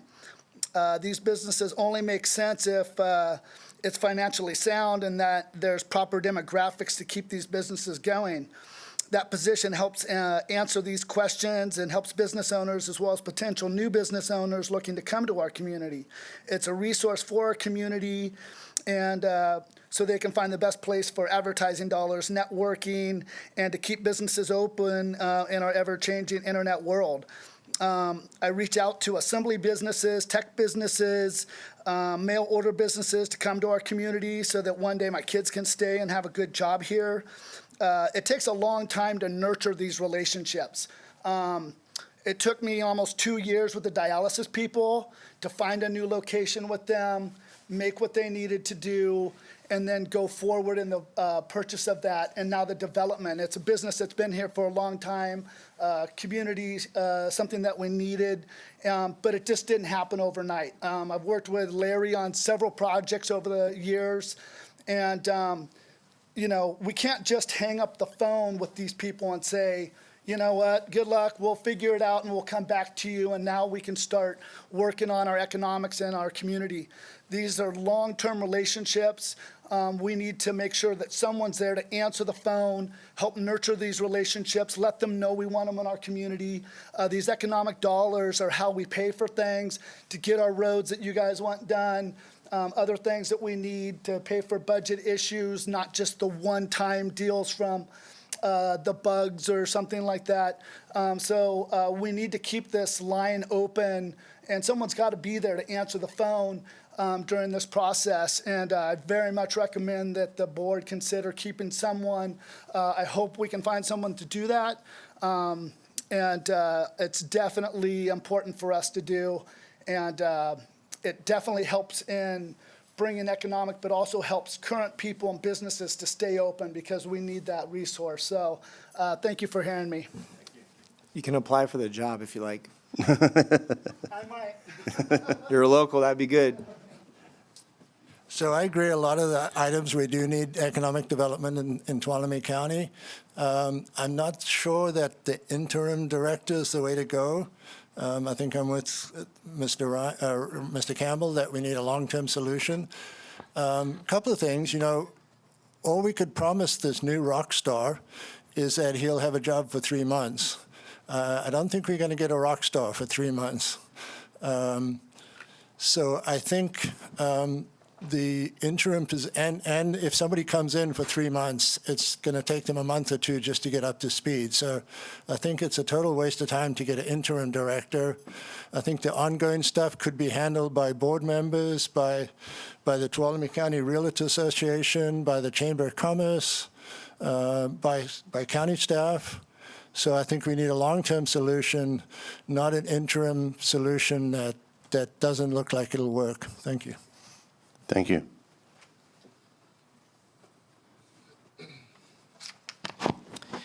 Good morning. Ron Kopp, speaking on behalf of the Tuolumne County Business Council and the Tuolumne County Association of Realtors. At your Board of Supervisors Progress and Vision session in January, you identified several strategic priorities that included economic development and the need for additional county revenue. Your budget review that was just completed confirmed that you need additional revenue. It is going to be difficult to attract needed economic development and related revenue if the businesses you want to attract don't know about our county. It is not easy to retain local businesses and attract businesses and investment from outside this area. We are a small rural county, and there are many other places to invest. Our county offers a number of opportunities, but there are also a number of constraints that need to be understood and vetted by local investors and businesses. Viable business provides a synergy, a needed synergy. On a large scale, we see this in Silicon Valley, and on a small rural scale, we see it in Murphy's. Not many years ago, it was difficult to compile the information businesses and investors needed to make informed decisions. You had to go to several sources to cobble together an economic picture of this community, as well as the entitlement process. Our county needs a primary point of contact and coordinator. If it needs to happen on an interim basis, we need to have the continuity going forward. After initial contact, even with a great deal of interaction and effort, projects often take years to develop. Many would initially look at the population growth of Tuolumne County and move on. Most don't understand that a drop in our population numbers a few years ago was the release of Sierra Conservation inmates by Governor Brown that are counted in our population base. It has also been noted that many of our young adults and families are moving away because of a need for additional housing, jobs, and economic development. Improving or starting small business takes a lot of work and assistance, and larger economic development options are much higher risk and take years to plan and develop. This is not easy to quantify. California regulations also make it difficult for projects to get needed approvals, and even when approved, there are still many hurdles and all too often NIMBY-CEQA litigation. Our county is no exception. Economic development takes a village. Having a streamlined general plan was a much-needed first step, and we need to go forward with the zoning and the other components as well. Our county needs economic development to provide the revenue you need to fund rising costs on an ongoing basis and improvements. The county also needs an interim economic development director and a permanent economic development director to be that point of contact and lead that effort. We need that person to provide outreach, explain demographics, income, entitlement opportunities, opportunity zones, and pull in additional support and potential investors when needed. We do not need potential investors or current projects in the pipeline to fall through the cracks. We all know that tourism is a major component of our rural economy and brings in a lot of TOT revenue. We invest a portion of that revenue back into the Visitors Bureau because that continues to increase that revenue stream. Many other rural areas are also investing in their needed economic development, and we need to continue to do the same. Thank you. Thank you.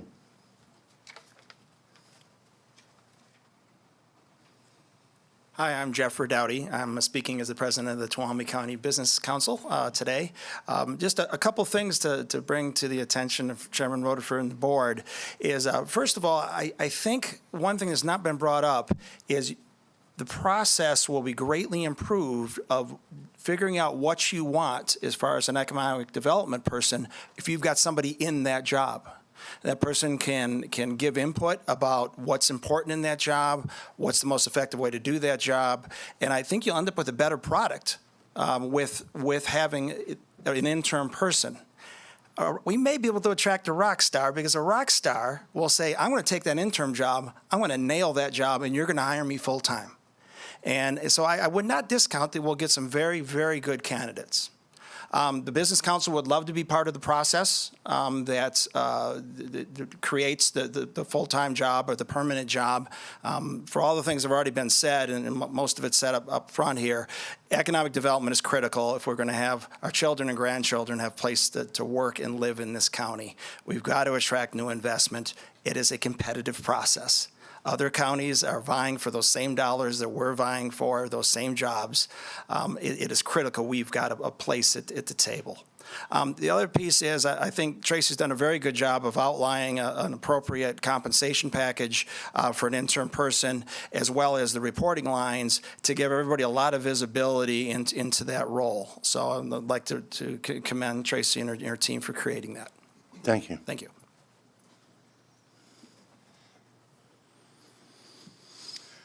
Good morning, Mr. Chair, members of the board. My name is Mike Limke on behalf of the Tuolumne County Building Industry Association. Economic growth, commercial development, commercial services, jobs, housing solutions are a long-term game plan, long-term strategy.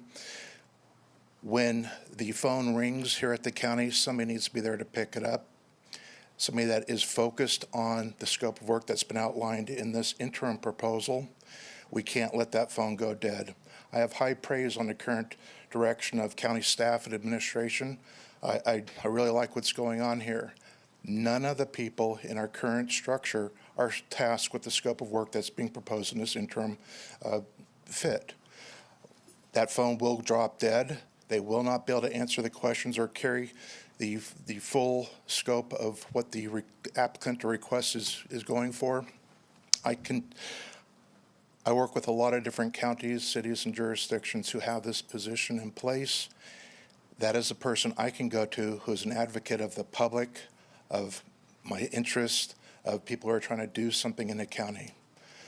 We need this position filled on the interim, and I agree with supporting a quality long-term plan. Thank you for your support of this. Thank you. Any other public comment? Okay, bring it back to the board. Mr. Chairman, are you ready for a motion? I am. Okay. I'd just like to say, I don't want to labor the point, but it's important to me that, the process of finding a way forward with economic development needs to involve the public and this board, and this interim position accomplishes neither. And so that's my main problem with this agenda item. Well, I certainly disagree, and with that, I would move that the board approve the Economic Development Director class specification and the assignment to the Executive Confidential Unit as a range of 533 and approve the budget and reduced contingencies as outlined above. And I'll second that, and I want to thank all of the groups that have stepped up and said they want to participate in that very public process as this moves forward. And before I call for the vote, I do want to make a public commitment that we will pursue an open and public process when we're developing a long-term solution. I think that's very, very important. And with that, I'll go ahead and call for the vote. All in favor signify by saying aye. Aye. Opposed? No. Okay, it passes 4-1. With that, I think we're up to item 11A. This is consideration of adopting a resolution delegating authority to the Community Resources Agency Director to order a necessary action to repair the culvert crossing on Mill Road north of Bellevue Elementary School, et cetera. Okay. Before we go to that item, I believe I am required to note the two nay votes. The nay vote on our 9 o'clock was Supervisor Kirk, and the nay vote on our number 11 item just completed was Supervisor Campbell. My apologies, and with that, staff report.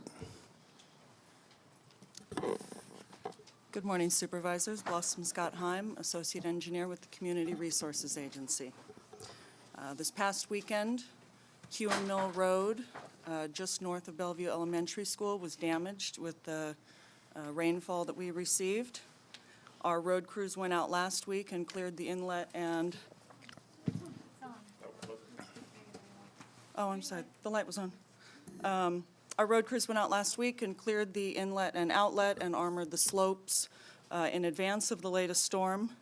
That work, while it likely prevented the full failure of the road, was not enough, and there was, as of Sunday morning, some erosion in the eastbound lane.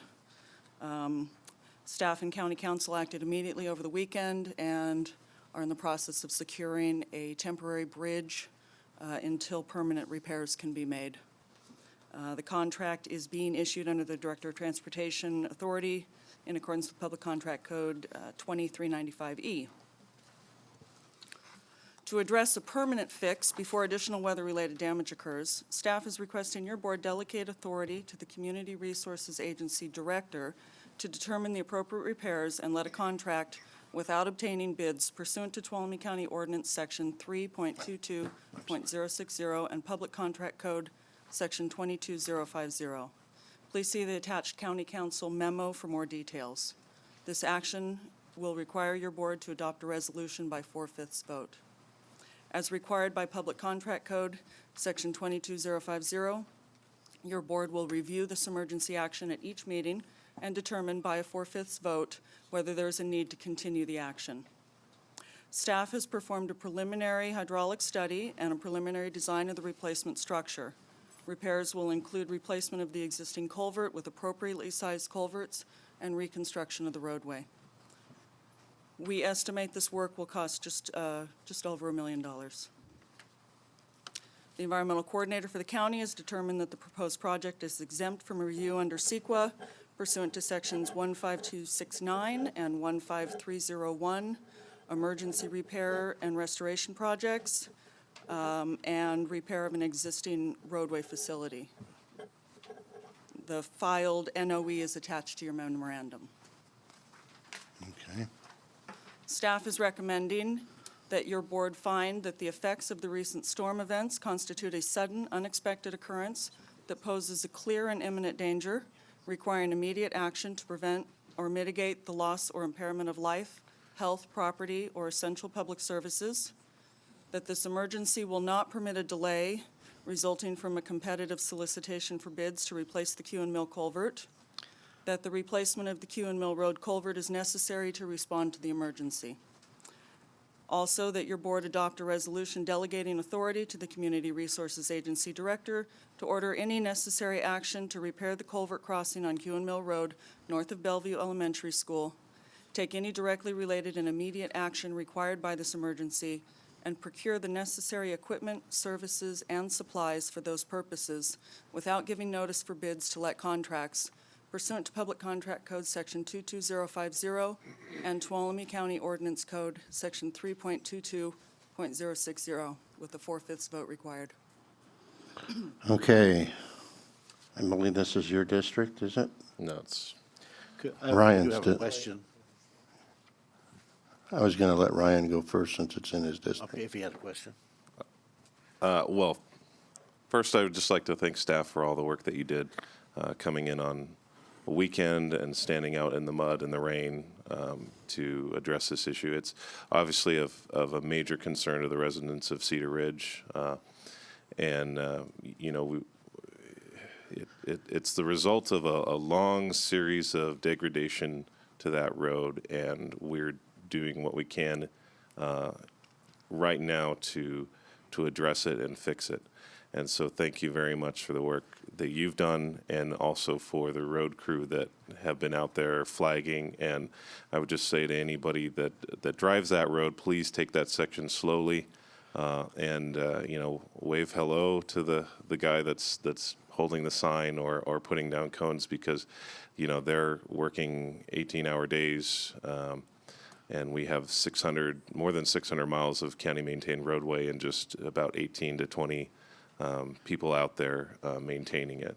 So I'm glad that you guys have worked so quickly to come up with this plan. So thank you. John? You guys are just good at what you do, right? Just step up in an emergency. A question, this SB1 funding, will this affect any other projects that we have in the stream right now as far as emergency repair? We've committed to do a number of projects, and now we're taking on another one. How much farther behind are we going to get? Well, I'm going to let the staff answer that after I do the broad view. It is going to affect projects. Make no mistake, it is affecting them right now as we sit here. Brian, thank you for Supervisor Campbell. Thank you for recognizing our team. They are working diligently. We have about 600 miles and hundreds of these culverts that need to be assessed, reviewed, and a plan put together, which these folks are working on right now to try to avoid this in the future. But it's culminated a lot of years of not being able to get to this. We're just getting that funding, and we will continue to have these, but we're also going to avoid many of them as these guys start to get a plan together. To answer your question directly, yes, we're going to be moving money from a couple of different projects. Right now, it looks like we're going to be reallocating some funds from reconstruction on QN Mill, moving that back to a later year, and also likely Tuolumne north. It's about $1 million project. We have funds internally. We're not asking you for additional funds. We'll move those around under mine and the CAO's authority. But yes, there will be impacts, just as there are impacts as we're standing here.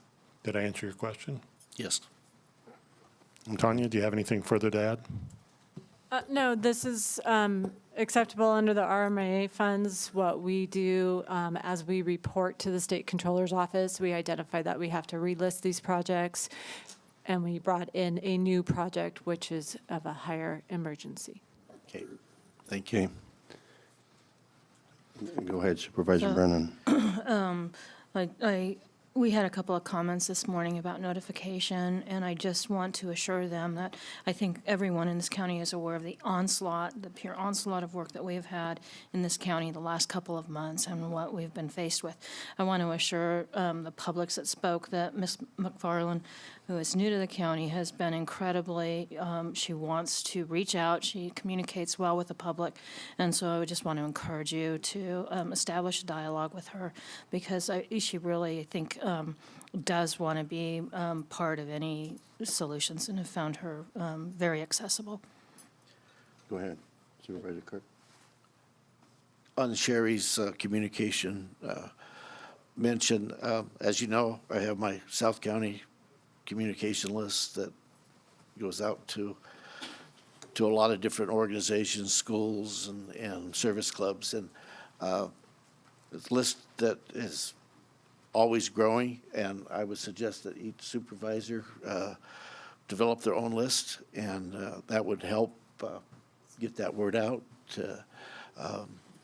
It's effective. I know it works because I get a lot of responses back. You guys don't see the thank yous for the information, but it is well received, and when you get it out there, they're really appreciative that it gets out. So it's a suggestion I would have for the rest of the supervisors. Sherry's comment.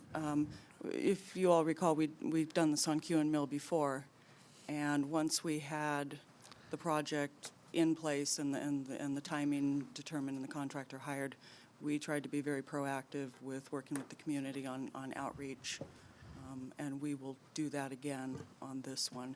It's a little more difficult when the road's washing out and you're rushing to in get front of something you in place. But we will definitely try to keep in touch with everyone once the project moves forward. And additionally, we have a social media manager coming on board here soon that we have under contract, and that will certainly help. So. Thank you. Supervisor Kirk? Yeah, I asked Tracy, so if I'm thinking it, I'm thinking other people are thinking it. But the culvert pipe that you guys are going to be putting in, so before there was one, right? And now I'm hearing there's going to be 3. It's going to be beefed up. So I think that's important for people to know as we do these projects. Like when I built my home a few years ago, they told me, oh, you only need a 24-inch pipe. Well, I did the biggest, baddest pipe you could get, because if I'm already there cutting the dirt up, already doing the work, spend a few more bucks to do it right. And sure enough, if I didn't, I would have had a huge mess this last rain. So it's important for the public to know when you guys are doing these projects, hope they're being as bulletproof as possible. $1 million is a lot of money. That was surprising to me, but if we can make it bulletproof and not have to deal with this again, then that's good. Okay. Public comment.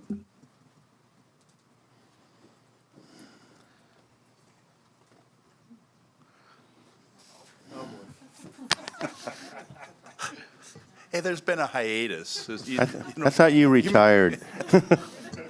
Duke York, Deputy Director, ex-Deputy Director, in charge of roads and engineering. And one of the key things about Kewen Mill Road that maybe you don't know is that that was never really a county-maintained road. It started out as a Forest Service road, and as such, it was a series of accretions on these roads, and the engineering on all of the drainage underneath those roads was not done. It was not engineered to begin with.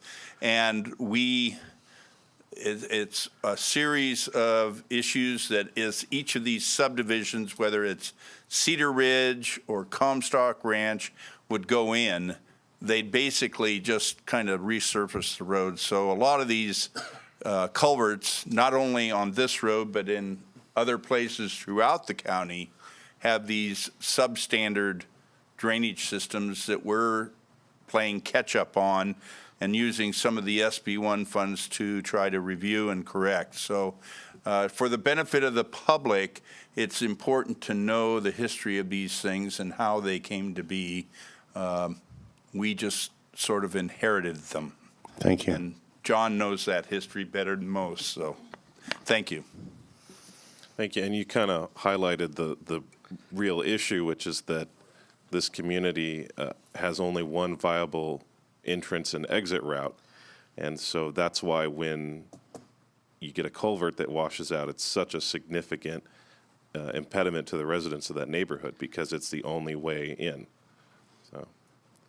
Yes, sir. Mike Olenchuk, Sierra Outdoor School. So there's nothing in this plan for funding to work on Old Oak Ranch Road as it connects with Pack Trail and Cedar Ridge. You know, if we're going to be shutting down periodically Kewen Mill, then the wear and tear again on the egress road, not only for Sierra Outdoor School and Old Oak Ranch Conference Center, as well as Cedar Ridge, you know, in the event that, you know, there's a fire or something like that.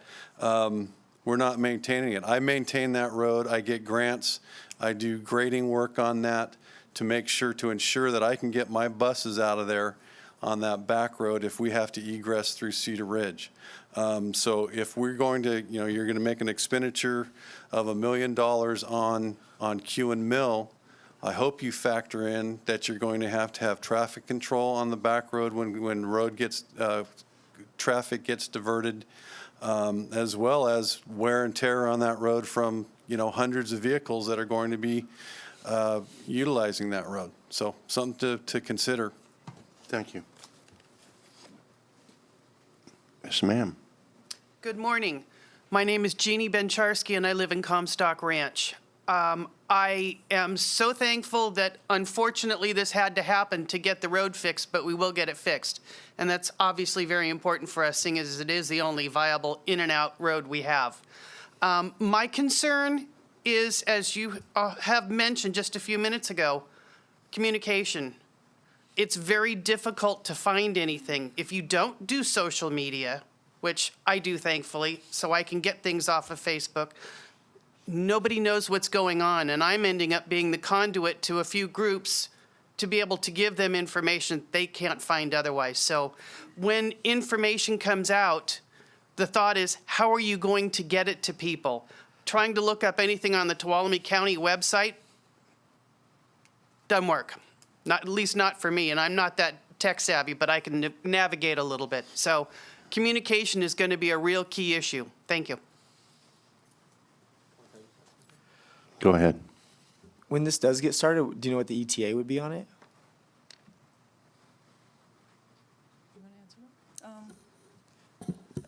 We don't really. I'm guessing that the duration of the project is going to be a couple of weeks. When we ran the Q and Mill over 5 Mile Creek project, we did two-hour hard closures each day with an opening at lunchtime. And we had a page on our website devoted to updates for the project. We had a Facebook presence at that point. And we did a public outreach meeting up there. And so people were on board. They knew when they could get it out, and they really adjusted. Now, that project ran almost 2 months. This should be a lot quicker. We're looking at the viability of phasing it. Until we get out there and get a contractor on board, we don't know the exact details. Yes. And what Blossom means by phasing it is looking at phasing the traffic so that we wouldn't impact those other Old Oak Ranch roads. We would actually keep the traffic moving along Q and Mill Road. Okay. Do I have a motion from District 2? So moved. Okay. Second. Okay, it's been moved and seconded to act on staff recommendation. All those in favor signify by saying aye. Aye. Opposed, abstained, 5-0. Okay, out of deference to our district attorney, I'm going to ask the clerk of the board to read item 14. This is consideration of adopting a resolution authorizing the district attorney to apply for a California Office of Emergency Services Child Advocacy Center program. I didn't think you wanted to come back this afternoon. Thank you, Chairman and members of the board. I actually have court at 1:30, so I really, really appreciate this. And I'm up here with good news this time. So last year, our office was lucky enough to receive our second Cal OES grant. This was for a child advocacy focus, and I have to give credit to Ginger Martin, our Tuolumne County District Attorney Victim Witness Coordinator. But essentially, this is a non-competitive grant, and Cal OES was so impressed with how we've managed our elder abuse grant from them that they called Ginger and said, the Tuolumne County District Attorney's Office needs to apply for this grant.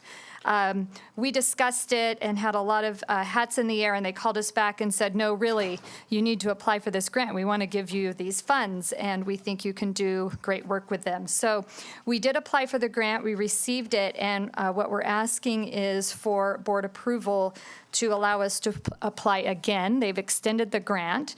There is a match, but it is no county money coming out of the general fund because they've waived a significant portion of the match, and the balance of the match we bill in kind. So things like our phones, our electricity that we're already paying in our building, my supervision over the grant, those sorts of items are billed in kind, so it ends up being no cost to the county or future for match or anything of that nature. Well, thank you, and thank you for finding us more money. You're welcome. Well, finding you more money.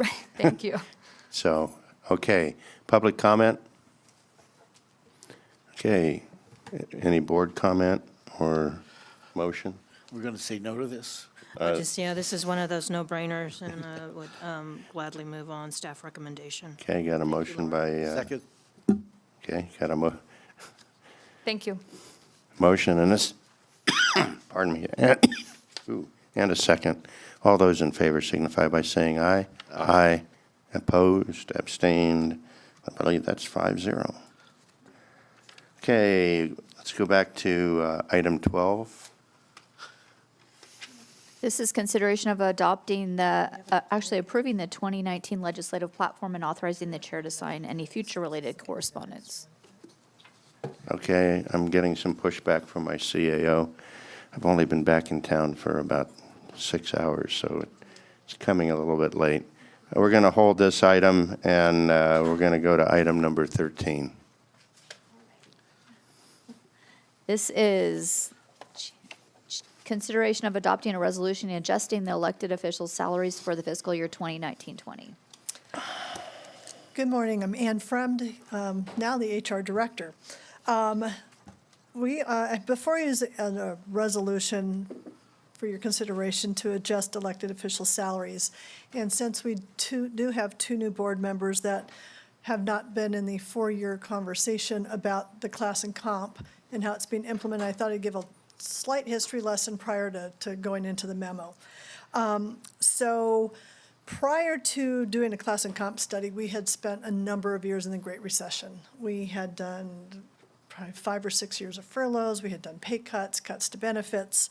And as the economy was turning around and coming out of the Great Recession, one of the board goals was to take care of existing employees before we started expanding staff again. So we went into a class and compensation study to look at every classification and all of the salaries for every position.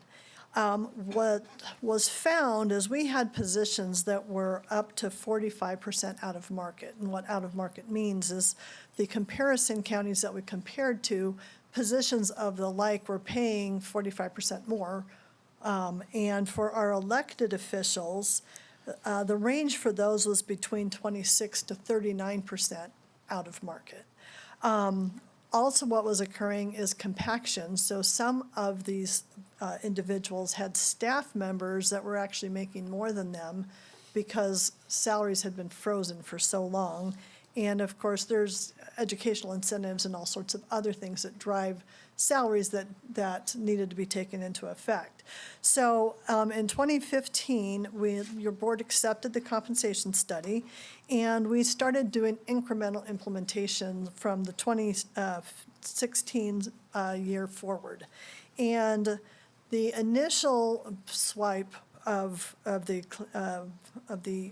adjustments brought all the classifications down to 19% of market. And then everybody got a 2% cost of living adjustment because the intent was to try to keep up with our comparison counties instead of just trying to catch up. Because if you only try to catch up and you don't try to keep up, then you end up being as far behind when you're done implementing a class and comp as you were when you started it. So the executive confidential unit, which is where the elected position people's benefits are defined and their compensation is defined, received a series of equity and salary adjustments. In 2017, classifications were further brought down to 17% with a 3% COLA. That was applied to the elected officials. July of 2018, the positions were brought further down to 15% with a 3% COLA. That was also applied to the elected officials at that time. What the current MOU allows for I think I'm missing some pages, so I'll just wing this one for you. What the current MOU for July of 2019, it brings all of the classifications within the executive confidential unit down to 13% and gives a 2% COLA.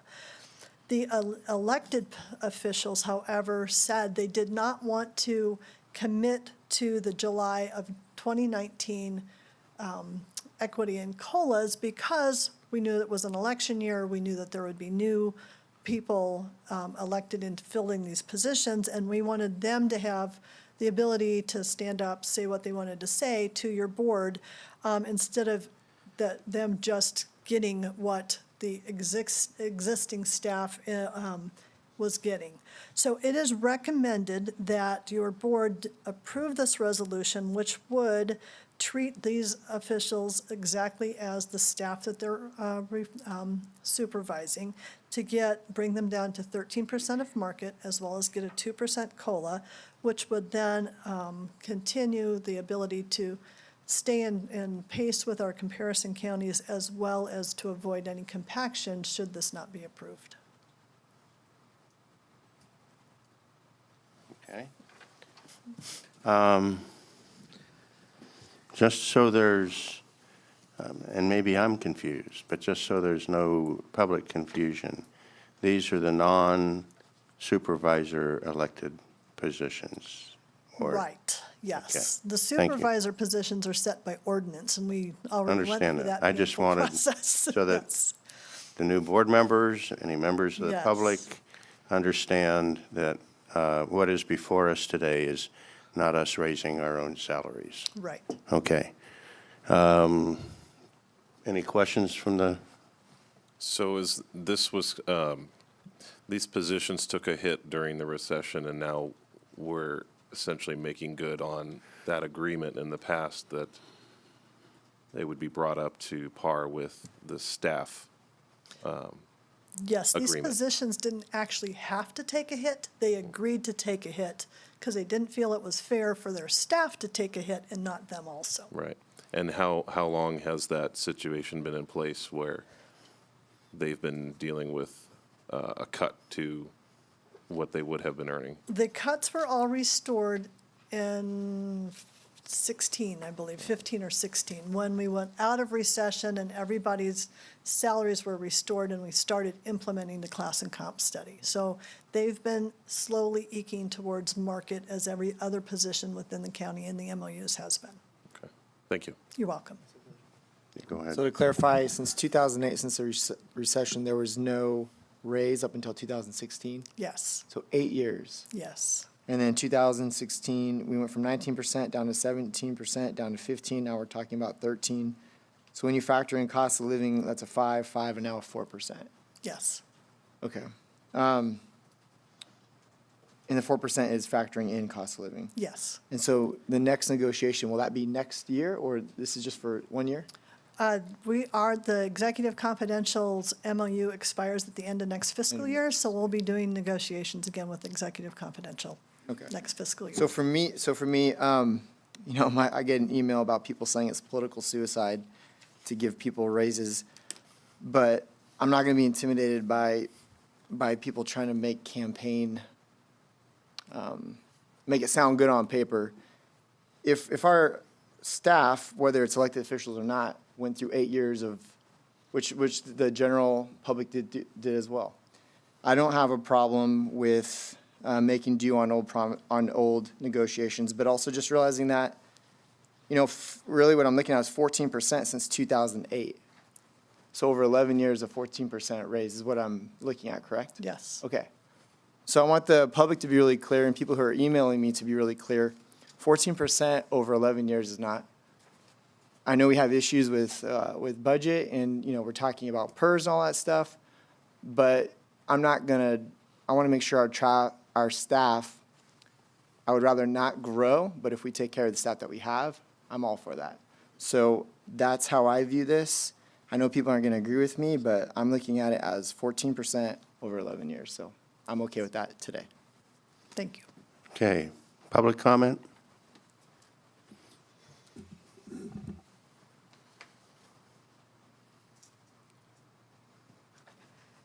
Well, I have to say, given our current economic climate, I understand everything that you said, but I'm opposed to this. And I'm also opposed to Supervisor Kirk's participation in this discussion.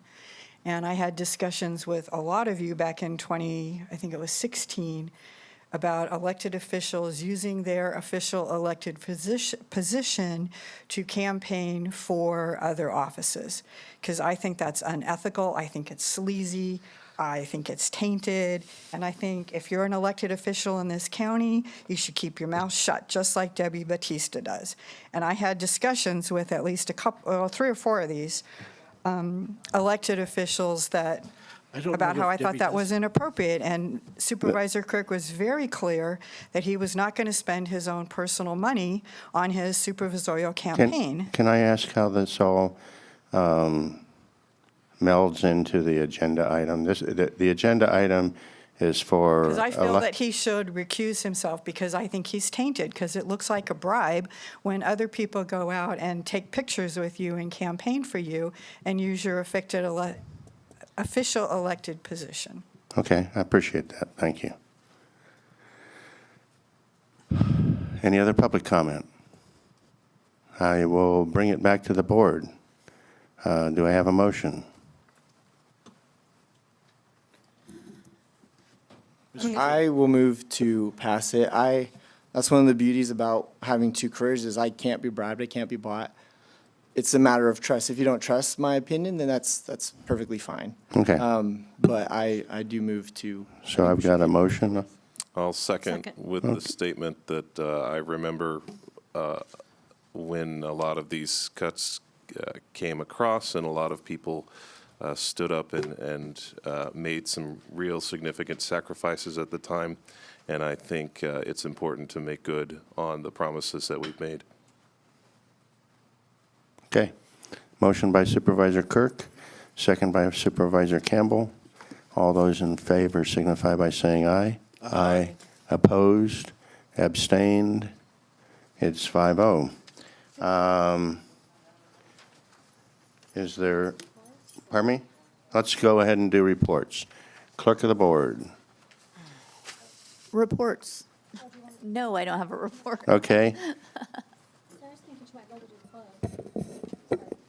I have an attorney waiting to get on the phone with us. Okay.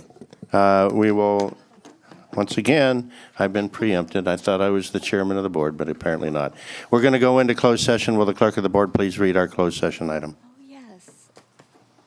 This is a closed session, conference with legal counsel, initiation of litigation, authority government code section 549569D4, and it's 2 cases.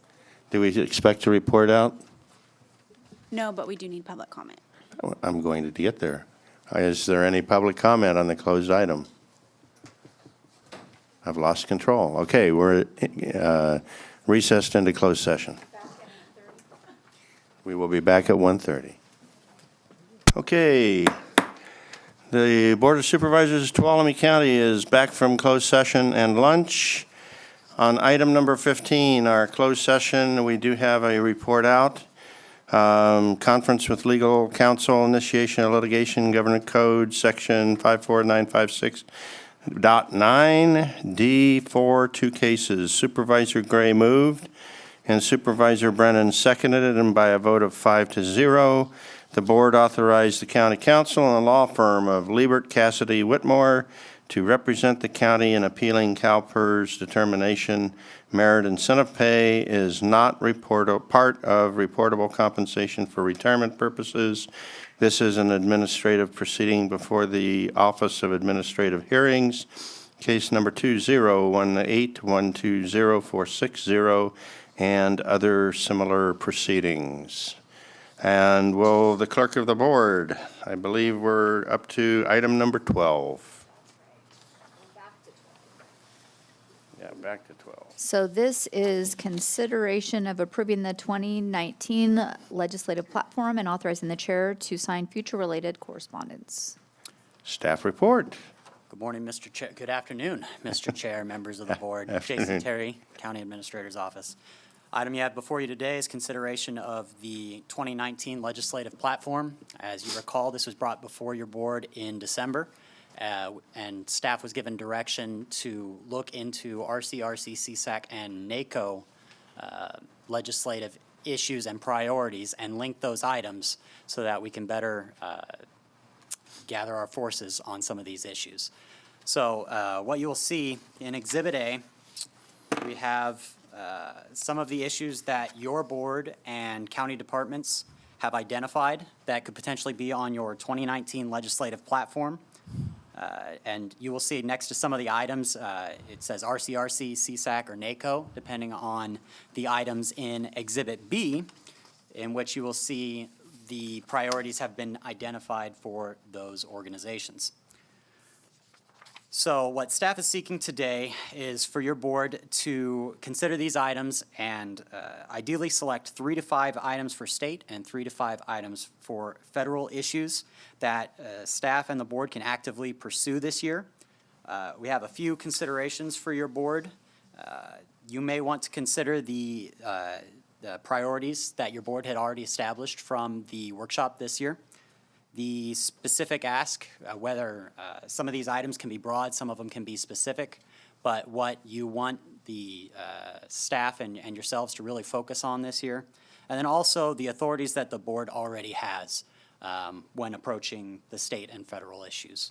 So with that, I can read each item if desired, but otherwise we have it there. I will tell you, having just gotten back this morning, as a matter of fact, from the latest NACO conference, that solid waste to energy is a national problem. Well, solid waste is a national problem, and it's really driven by the fact that the market has dried up. China was a huge importer of solid waste, both recyclable and non-recyclable, but that market has dried up. And so jurisdictions across the United States are trying to deal with how to do that. And in my thinking, landfill is probably not the best answer, and I don't want to go through each of these in any depth, but it makes sense if we can create energy out of garbage, that's a smart thing to do. So I would just offer that. Forest health continues to be a number one priority across the western United States, not so much in the eastern from NACO's point of view, but it is a huge western U.S. issue at NACO as it is at RCRC and CSAC. Broadband infrastructure is probably the number one rural county issue in NACO. And we heard a lot already today about notification and emergencies and all those things, and that all plays into public safety. So those things, you've got those three listed, 1, 2, 3. I can tell you those are in the top 5, probably at all 3 of those organizations. So that's just a blast from my most recent past trip. So, Supervisor Gray. Well, when you look at the list, the ones that we're ganging up on are the important one, are obviously important. You mentioned solid waste. We know we're going to have a problem there. But we've got CSAC, RCRC, and NACO working on forest health. We should be in there. Also, broadband, you stated.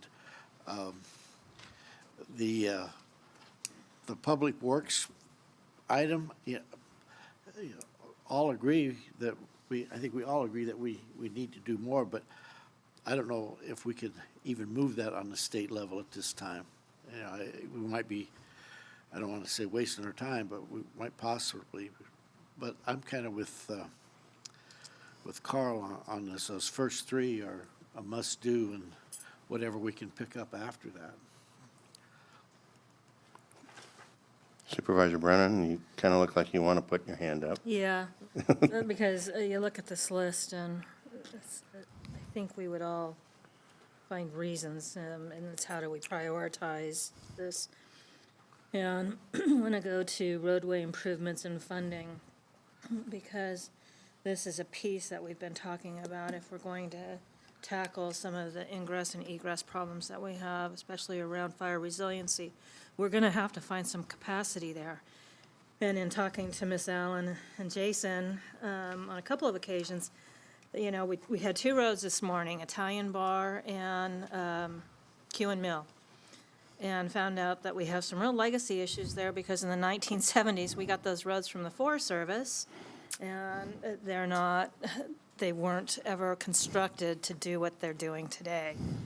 And Ms. Allen suggested that, 10 years ago, there was a working group that included the Forest Service, BLM, all the different land jurisdictions, and they really looked at problem solving on this road issue collectively. And I think that it would be time well spent if we prioritized that program of work and reconstructed that working group, because ultimately we are going to have to find some additional resources to improve our ingress-egress capacity. And I know I've challenged Ms. Allen when she brings a road project to include some upgrade that helps us get there. And Italian Bar is a perfect example. It's hanging on the side of a mountain. We're not going to significantly widen it. So my thought was, okay, so we look for places, we have user-created turnouts. We look for places where we can enhance those so we can create a little bit more mobility on some of these roads that have some real problems. So I would say that, along with the top three, I would really like us to have some really targeted efforts in that area. Go ahead. I have a quick question, Jason. On Exhibit B, the first one, CSAC, wildfires and disasters. I see that that's only supported by CSAC. Is it any different than Forest Health? In some cases, it's the same, and really in Exhibit B, this is all these all these things that we're talking about, all the things that we could be discussing, especially RCRC has a 40-page packet of things that they expect to see this year. But when preparing this, we were looking specifically at what the priorities were listed on, their very short sheet of 6 to 8 items themselves for priorities that they had. So it's definitely, I would say wildfire, maybe. I would, definitely for RCRC has a and more CSAC. robust advocacy program when it comes to vegetation management, Right, as CSAC does. Because, I mean, when I see wildfire versus forest management, I mean, for me, a priority would be wildfire management, but if it's kind of under the same umbrella, I get that.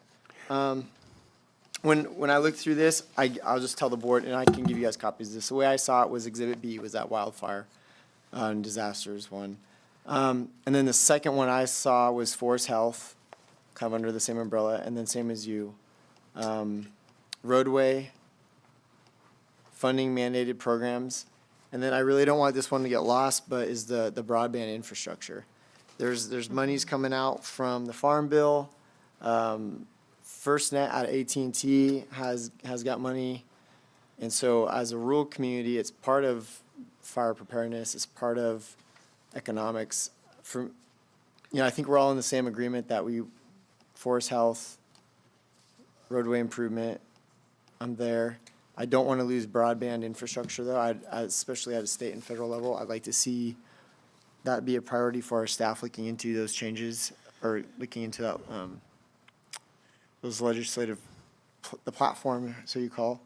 And then one other one that I see, or I put down here, was the funding mandated programs.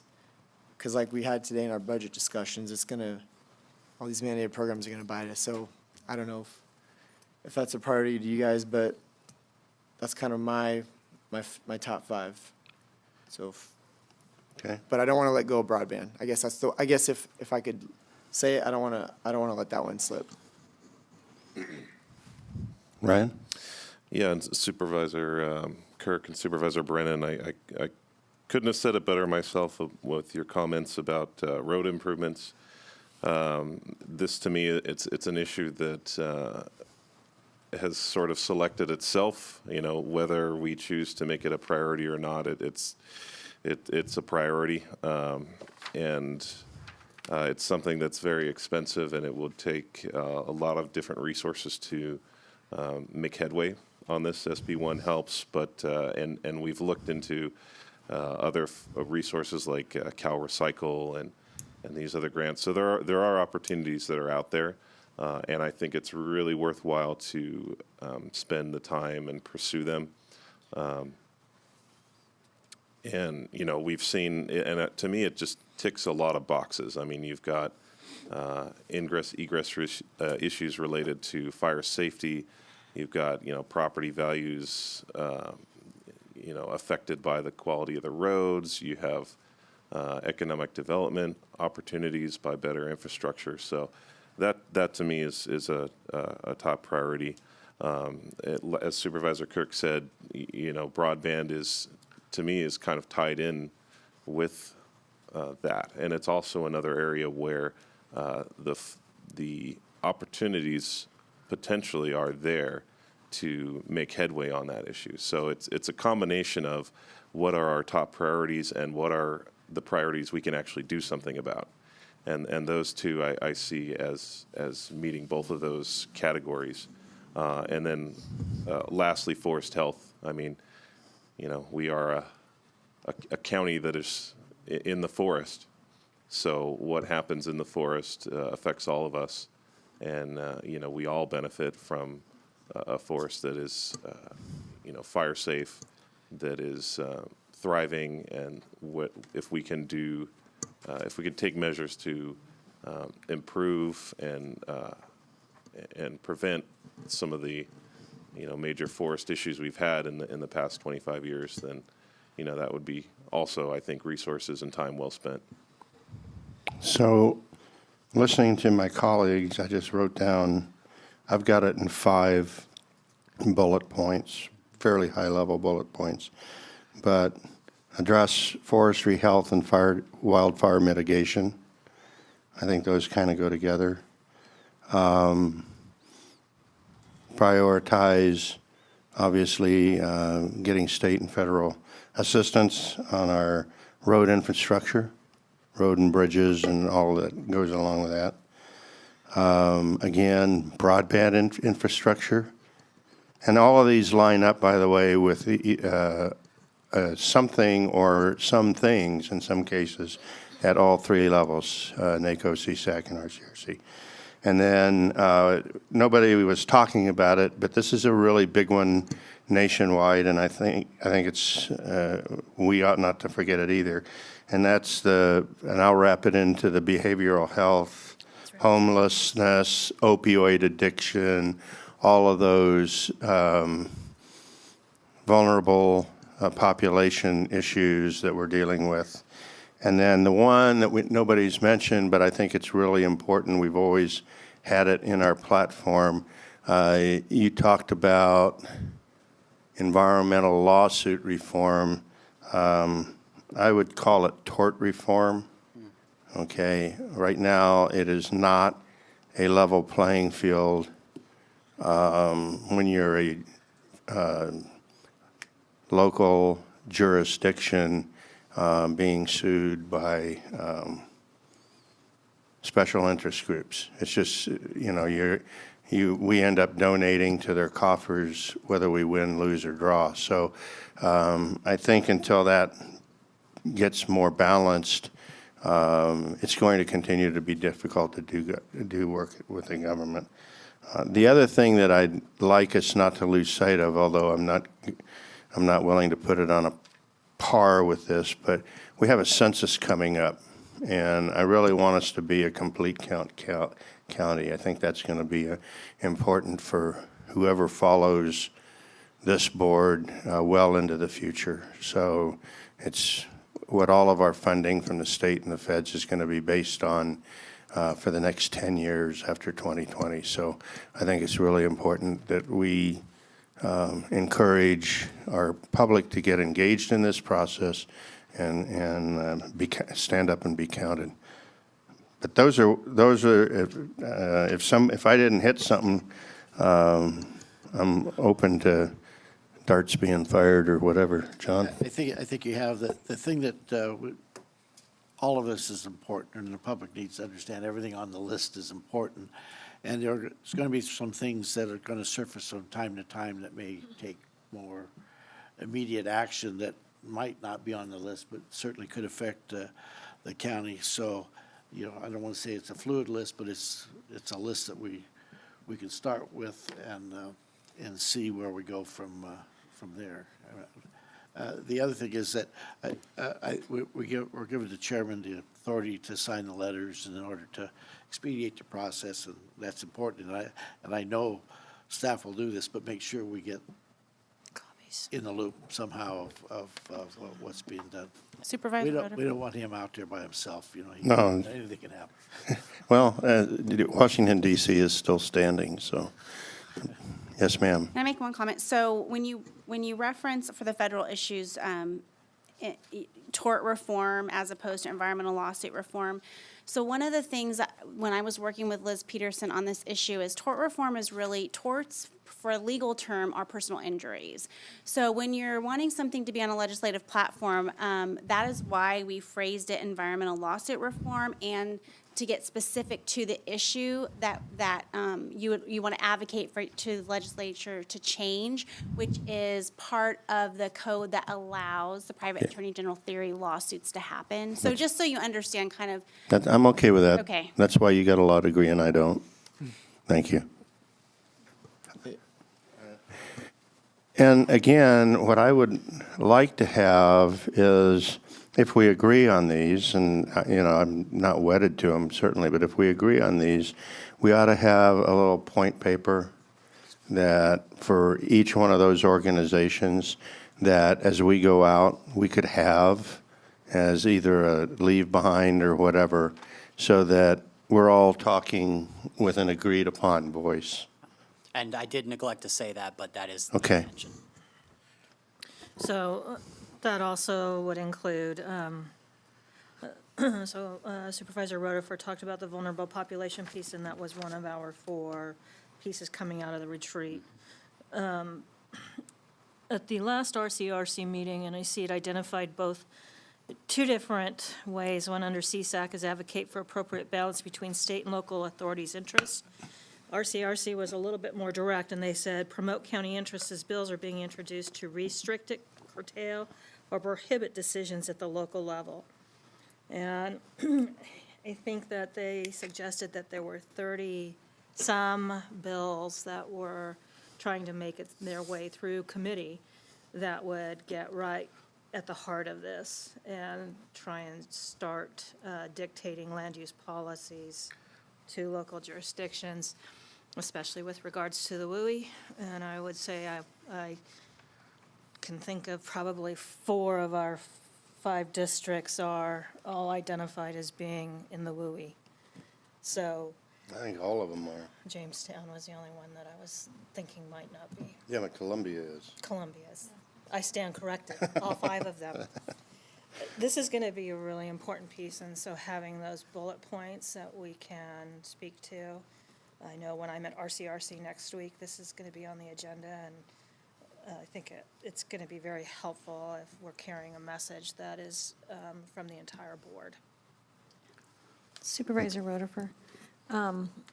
So one of the things we do need to do when we create those summary sheets is, having been the legislative analyst in the past and working with our state and federal legislators, when we sit down and go through our legislative platform, you've heard me say they don't want to see anything really big, but they're looking for specific items, and you guys know this from working with them.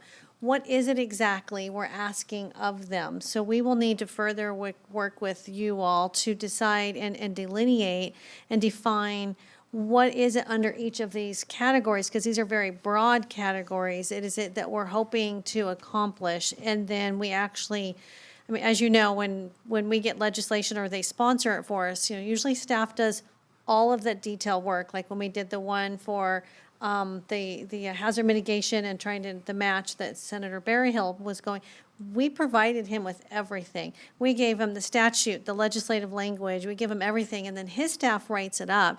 So my point being, we have to be very clear, and we really have to hone in on what exactly under each of these topics do we want to accomplish. Okay, and I would offer that those might look differently depending on whether you're talking at NACO or whether you're talking at CSAC or whether you're talking at RCRC. So what I would offer is that once we agree on whatever the 3 to 5 or whatever the number is, that the appropriate staff analyst or whatever position they're sitting in, and the representative to each one of those organizations from the board sit down and work out the language on those, and then we can bring them back, and the whole board can agree on whether that's what we really, whether those are the specifics that we're really wanting to get out of those organizations or not. Does that help? Is that helpful? Yeah, you can do that. Okay. What's the timeline on this to have to get it to our legislators? It's very quick. I mean, they'll all go into session and start. They will all do, what did we say, about 20 or so a piece. If we want to be included in any of those that they will be doing, we need to get to them fairly quickly. Yeah. From NACO's perspective, I just came back from the Ledge platform, the Ledge meeting, so they're already meeting with congressmen and everything. We're probably out the door, but we're in the formative stages of policy statement determinations and those kinds of things at NACO, and that will get finalized in July at their annual meeting. For CSAC, and RCRC, Sherry can correct me if I'm wrong on RCRC, but we're working for towards the Ledge Conference.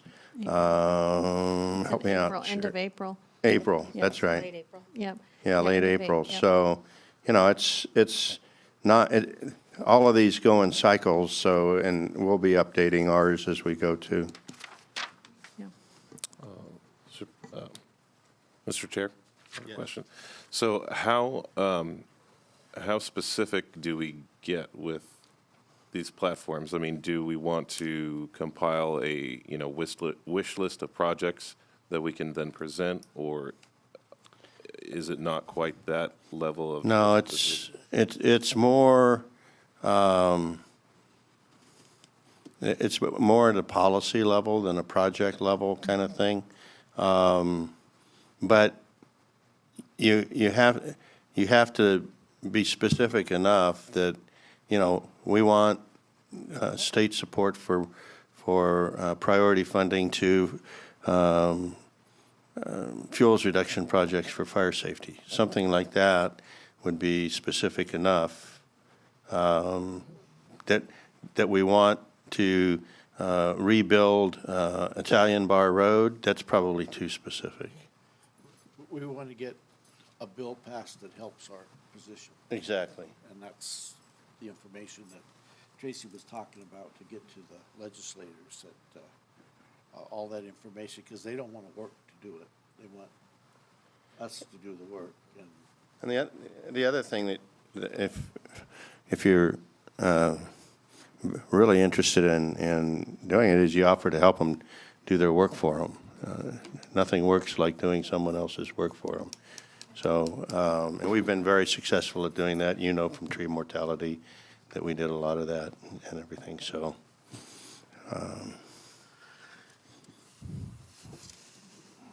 okay. So I'm trying to read back to our agenda item here and find out what it is we're trying to do, for sure. Pardon me? Okay.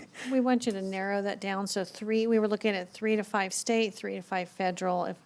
So essentially what we'd originally had requested, that each board member would come up with 1 state and 1 federal item at most. And then, of course, you guys would all then agree on what those are. You kind of have gone down that road already. But we're trying to narrow it so we can actually be effective. So the list that Carl has read off there, that's a pretty narrow list. Yeah, And that's good. yeah, I think it, go ahead. Or you can read it or I can read it. Well, I just want to make sure we're clear so you can tell me if Okay. you're not right. Said broadband infrastructure, road and bridges infrastructure, forest health and wildfire mitigation, homelessness and addiction, also known as vulnerable population, and the environmental lawsuit reform. Yeah, you got them. Okay. And then, so the next, if we approve those, then the next step would be to do those papers for the various organizations, and then we can bring them back. I'm not, I would feel more comfortable authorizing the chair to sign after we have those papers put together. That way, everybody gets to vote on the language of them and everything. So, And understanding that while we're doing this, it's very fluid. When opportunities come up, our bills are exactly. nearing a completion, we're going to be engaging. So, there are a couple pieces that we didn't elevate, but I know this board is very, very interested in being there, being involved. And the ones that we really want the most help with is things that either get us enabling legislation or other people's money. Yeah, money at the top. Money. Okay, other people's money and enabling legislation. Okay, is that enough for staff? No, we'll bring it back when we get the papers done. Are we good, everybody? Okay. Pardon me? Public comment? Come on up. You're so easy to forget. Especially today. Well, I think it's jet lag on my part. It's not you. I guess I would look at things a little differently, but I don't have your viewpoint. So some of these things are going to happen no matter what you say. And I'm looking at the things that might not happen if you don't say anything. So I look at what is ravaging our community, and it's the issue of homelessness and the drug trade. And, we really haven't had large discussions in this forum about what the opioid crisis is doing to our community. And I don't know that we're getting a lot of money to deal with those, and that's what we need money to help with, because that's impacting everybody, law enforcement, you, me, city, county, the Forest Service, And I liked your thing about the, I think it was Anaya that said funding mandated programs, because that affects everybody, and that has a huge impact on our school districts. So I think we should be doing a countywide collective speaking our outrage at the amount of money we have to spend that we don't have for some of those things. And then I think our solid waste is a big issue, and I think we need to look into how can we get funding to convert our solid waste into energy and burning it, and we're going to need money for that. And as I've said many times, waste management is not helping us. I don't know how I forgot solid waste, but that is going to be a really big problem everywhere.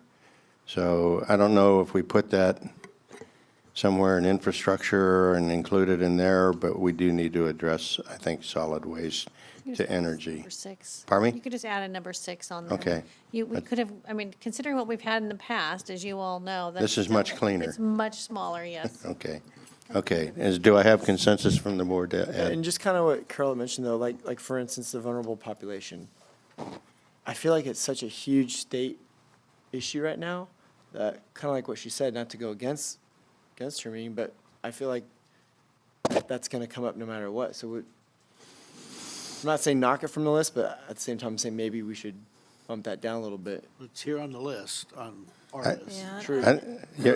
I think what we're seeing right now is literally, from what I'm getting at the national and state level, and it's both national and state level, is we're seeing the tip of the iceberg. Okay. We don't even know how bad a problem we've got. And so, I would vote to leave it on there. Okay. And just go to six items. Can I just, Honestly, if I was going to take one off, it would be the environmental lawsuit only because I think that's an impossible hill to climb, but it's a very important hill to try and climb, so. Are we good? Tracy had some. I just wanted to clarify that these are not in any specific order. That's the way I look at these, that these are just the areas that we should be focusing on when we're looking at potential legislation or any opportunity we have to help move something forward or to even get it written. Yeah, in my mind, these are things that we can't do on our own, that we need help from either the state or the feds or both on. Or that we've weighed into, and when there's a time urgency, we have all agreed, and the chair signs a letter. Okay. Okay. I believe. To what? Yeah, I was going to go to that. I was trying to figure out what agenda item it is. 15 is 15. reports. Read reports. Thing to report. Okay. I'm going to go this way. CAO. So a couple of things. You will see in front of you these brightly colored laminated cards. Alicia made these for us at the request of Supervisor Kirk. And so these are to help you, and we actually will get a copy for the staff table as well. So as you're having conversations, just that kind of reminder as we are staying focused on these priorities so that we're not pushing staff in too many other directions, and that this is what staff will also focus on when they are determining what level and what type of work we will be doing. So thank you, Alicia, for putting these together for us. The other thing is we've had a couple of, there was a meeting and then a phone conversation with the county executives. So as I don't know if I've mentioned this, there's a group from the State County Executive Association where there are 2 from the northern, 2 from the central, and 2 from the southern. And so Tuolumne County is one of those participants, and we are putting together, and it's all about wildfire, and how do we work together, how do we advocate for our needs. So right now, we're working on policy statements, what is our purpose, what are our goals. So I'll be bringing some updates as we work through that, and that will be presented and discussed at the CSAC Legislative Conference at the end of April. And then finally, as we talk about employee development, we actually have 2 county executive staff or administrative staff who are currently right now in LEAD, and they are spending a week there, and it's all about leadership. And so far, it seems to be that they're having a good time, but they're having long days. They start as early as 7 in the morning, and they go as 8 to 10 o'clock at night. So there's very little free time, and it's 8 days in length. When they get back, we will have them provide an update to your board as to what they gain from that. And we have other staff who will be attending, and we also have department heads who are looking at what I attended. So LEAD is 8 days. The Senior Executive Institute that I went to last year is 14 days, so it's much more intensive. And I know we have a few of our department heads who are looking at wanting to go to that as well. And what that will help us do is all be operating and working under the same type of what I call inclusive leadership, and that's what my whole goal is. So we're all working towards that, so we have the same ideas and ways that we will begin operating as we move into the year. Okay. County Council? Sure. The last few weeks, and your board probably is aware of this, but we've spent a great deal of time working on the TCEDA dissolution process. We have a meeting scheduled next week with city attorney, city administrator, CAO auditor to try to wrap up some of the remaining outstanding items that will eventually go back to the EDA board. And then also, just something that your board should be aware of, we are dealing with a substantial amount of Public Records Act requests related to SB 1421. That is the new law that went into effect that grants broader access into peace officer personnel records based on certain types of issues. So just kind of an FYI, those are the things taking a lot of our time lately. Can we get a short presentation on what that SB, whatever number was? I can email you kind of a Okay. general overview of what that is. Okay, thank you. Supervisor Kirk? Okay. Being that my district's highest up on the mountain, obviously these low snows were kicking that district's butt for the last month. So my emails were blowing up, my phone was blowing up. One thing I discovered is that when we get these low snows, our road crews go from 300 miles to 900 miles of plowing. But people couldn't get out to work, couldn't get their kids to school, so it became an economic issue after a while. So I talked to David. I'm going to have further discussions. I have some ideas that I'd like to maybe present to the board in the near future. Obviously, we're in March, so I think the snows are pretty much, for the most part, over. But it's an issue that I think we need to have some sort of plan for in the future. So I will be bringing some ideas to the board soon about that. Also, I went to 108 Fire Safe Council. I went to a bunch of committees and meetings, but the Fire Safe Council, I was glad that in the consent calendar or consent agenda, we approved, they're going after another grant for extending their LiDAR, which will be a good resource for this community. Hopefully they'll get it. And then also AAA insurance and traveler's insurance is now starting to drop customers. A constituent of mine got a notification that his insurance was being dropped and that 700 more in our area are going to be dropped. And so because of that, he's going to have to raise the rents on his tenants. And so, I mean, we all know it's an issue, but now AAA, now travelers insurance are jumping into it. So this is going to continue to be an issue. So I don't know if we can have county staff or what the process would be to basically maybe draft some sort of document to our local legislators, notifying them. I know they know it's an issue, but hey, now we got AAA insurance, now we got travelers insurance, additional insurance companies online dropping constituents. I don't know if that's something we could have staff draft up simply. I would recommend that if we're going to draft something, first of all, I think we should draft something up. But if we are going to draft up a letter, that it not just goes to our legislators in Sacramento, but it also goes to the insurance commissioner. I think we need to start pushing the insurance commissioner's belly button a little bit on it. Right. Go ahead. I've just, and I can't remember if I had mentioned this during last reports, but Christina has been trying to get a meeting set up so that it could be myself, and I'm thinking of one or two other board members going with me with the new insurance commissioner. If you may remember, the previous one was not very engaging. We do have a new insurance commissioner, and he actually had sponsored some legislation that didn't make it all the way through. So Christina's been working very diligently. She's called 5 different people because they keep sending her to someone else. But anyways, we are working to get an appointment with the insurance commissioner so that we can get more actively engaged with this individual and see what he is able to help us with. Maybe I can weigh in. We had a conference call with CSAC, and this is one of the pieces we're going to push for at the Ledge Conference. And so, with both getting industry and the insurance commissioner in the same room at the same time. Okay. Great. Okay, and then the last piece, so we could draft a letter, is what we're saying, we could, on top of that, okay. Sure. And then the last piece, of course, is waste management. A constituent brought it up this morning. Again, because of the low snows, waste management, for some people, didn't service for 4 weeks. So I requested that the contract be reviewed. I reviewed it. I know some county council is going to review it to see if there was a breach in the contract, because apparently a lot of people are having to call constantly to try and get a rebate, whereas maybe they should be automatically be getting these rebates. And then at next year's contract, when we review it, if we renew that contract, having some sort of next day best pickup time addressed, because 4 weeks is just, I grew up here, and I remember in Miwok looking out my window, and there's 12-foot, snow berms, and they were still there picking up trash, so. I think Okay. we just need to have that discussion again. Okay, thanks. Supervisor Campbell. So an unscheduled appointment that I had this weekend comprised of standing in the mud and watching Hewen Mill Road slowly slide into the creek.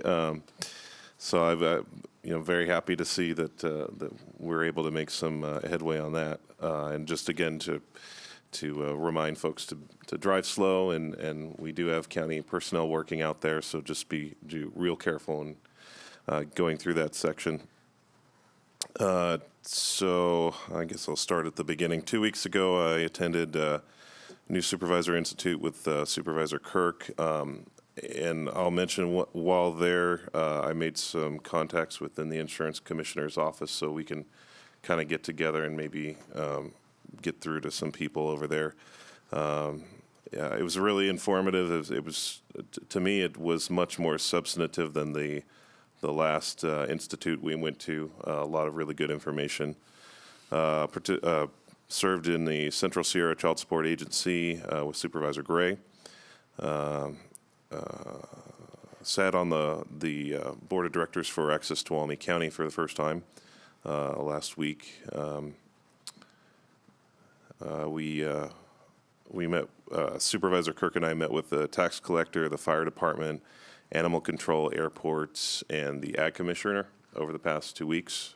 So we've been, getting to know our county government and the individuals that are, make things happen. So that's extremely valuable. And then just yesterday, I made a presentation at the Government Affairs Committee. And that is the end of my report. Supervisor Gray. Okay, of significance other than the normal duties, we had our staff, senior staff members attended a meeting in Groveland with the Groveland Community Service District on their workshop for their on a fire study. I think it was well received that county staff did take the time to show up, and I'm looking forward to some possibly good cooperation if everything works well. So that's my report. Okay. Vice Chair Brennan. So on the 21st, I met with RCRC leadership down in the valley, and we had a really good meeting and update on They're doing a tremendous amount of work on trying to find some opportunities for this biomass, and we'll be following up on that. On the 22nd, we had a young lady that came and spoke under public comment who worked on a benefit for our veterans and doing the memorial out at Tuolumne, and I went to her benefit, and she did an amazing job. It was an amazing event. It was very well organized, and I'll tell you what, when we see seniors like this out in the community doing these kinds of projects, I have tremendous confidence in the next generation, and they're all around us.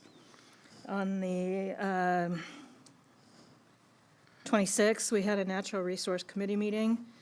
There was some conversation about the two pillars within DRC, and much like we have talked here about the timelines concern, we will be having a presentation from staff of SNC will be at the next natural resource meeting. But I followed up with a conference call to Ms. Avery, who's the executive director of SNC, and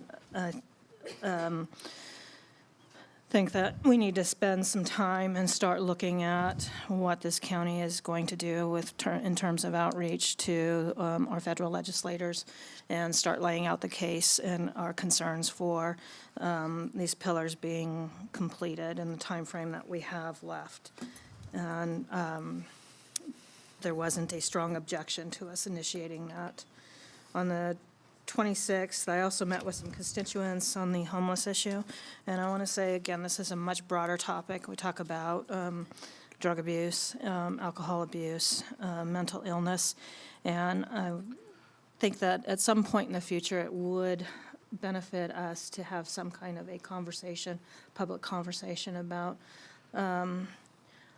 what resources are available. We can kind of try and formulate this. I'm not saying necessarily at a board meeting, might be another evening, but our public doesn't understand, number one, what resources we do have available, and then what opportunities our staff, what we're going after. And so I think we need to do a better job of getting some information out there. And on the 28th and 29th, I participated all day in a UC Livestock Advisor Search, our 4-county JPA with UC Extension, was awarded a new position. That position will be housed in Tuolumne County, and we did those interviews over 2 days. And so I'm hopeful that we're going to get somebody on board that's going to be able to help us with some of our natural resource / livestock issues that we have going. Supervisor Gray, you got to come back? Yes, I just want to do a shout out to someone in your district, Mr. Alan Fulkerson, that spent 3 days with his tractor down at the homeless camp loading up garbage into. I heard about that. That's what we need more of. That really helps. Yep, absolutely. Okay, so a couple weeks ago, I sat in on the Economic Development Authority board meeting as the alternate, and we did vote to dissolve the EDA JPA, and we directed staff to negotiate a separation with Mr. Cope. On Friday of that week, I, along with several staff people, and I think Supervisor Brennan was there as well, I can't remember, but we did meet with, and also Mr. Pattison from the general manager at TUD, met with Rocky Deal, who was in town. My wife used to call those a drive-by. He just happened to be in town and very graciously gave us 2 hours, maybe 2.5 hours of his time. Rocky is the chief of staff for Congressman McClintock. So we did have an opportunity, and that's what kind of ties into what we were talking about, our state and federal priorities and everything. It's really nice to have those things well in hand, because you never know when you get an opportunity to talk to somebody that has a tremendous amount of influence over a lawmaker. So I appreciate the opportunity that Rocky gave us to meet with him.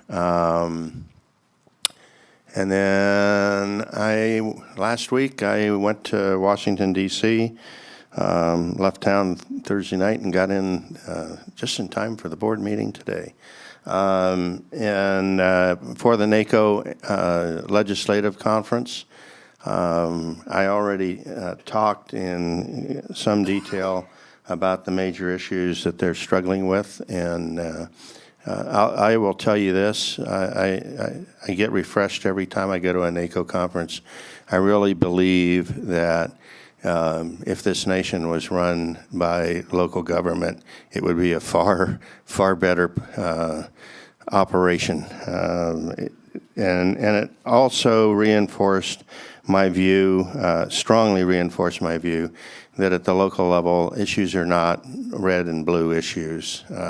Issues really, to the extent that we disagree, that most of the disagreement is between urban and rural. The issues just are different, and I've lived in both of them, and I will tell you that I had a different perspective when I lived in the city than I do now that I live in the country. It's just, and what that argues for is no one-size-fits-all solutions.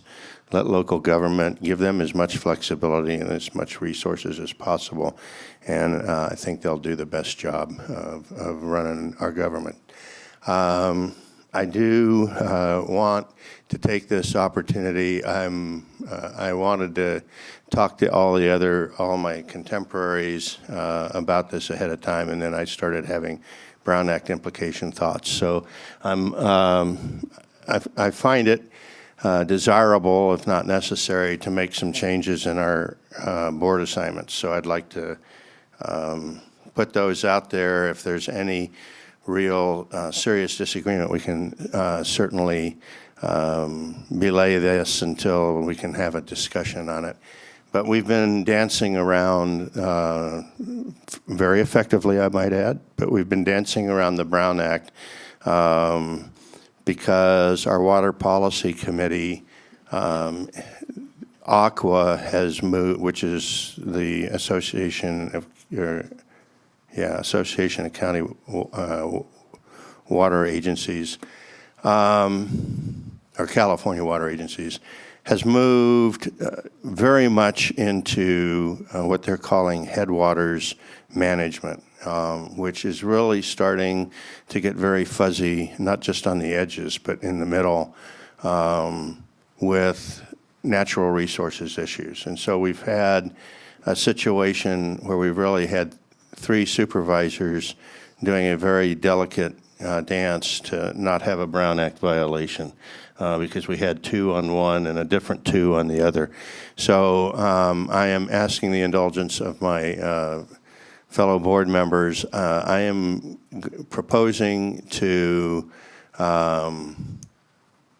take Anaya Kirk, who is presently a member of the Natural Resources, and move him to an alternate.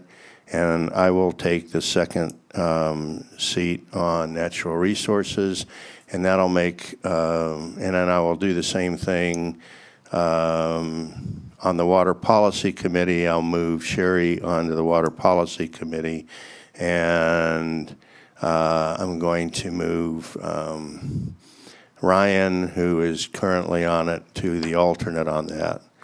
And that will keep us a little bit cleaner on Brown Act issues. The next one that I am proposing to do really has just some short-term implications, but because of some loading, Supervisor Brennan very understandably has asked me to replace her, go from alternate to primary on EDA until we close that out, and she will become the alternate on that. And then we already, I believe, had changed, although I had not formally announced it, Supervisor Brennan going from primary to alternate, and Supervisor Campbell going from alternate to primary on Central Sierra Child Support Agency. Okay, so, and then I'm adding 3 more just because we found out about them. But under Rural County Representatives of California, there are 3 other JPAs, and all I'm doing is making Supervisor Brennan the primary and me the alternate on all 3 of them. But for the public's information, it's Mountain Counties Air Basin Control Council, Golden State Finance Authority, and Environmental Services Joint Powers Authority. It really doesn't change the workload associated with it. It just, those are separate jurisdictional entities. And so, No, I get an extra day up in Sacramento next week. okay, well, good for you. And then the rest of these are kind of like balancing out. I put, I think I had Supervisor Kirk as the alternate on the GAC. I'm proposing to change that alternate to Supervisor Campbell. And then because of the changes on the Water Policy Committee, Mountain Counties Water Resource Association, and the forestry management associated with that, take me to an alternate and put Sherry on as the primary. That's because they're going to be doing a lot of that headwaters management, and that would free up Supervisor Campbell from being the alternate on that.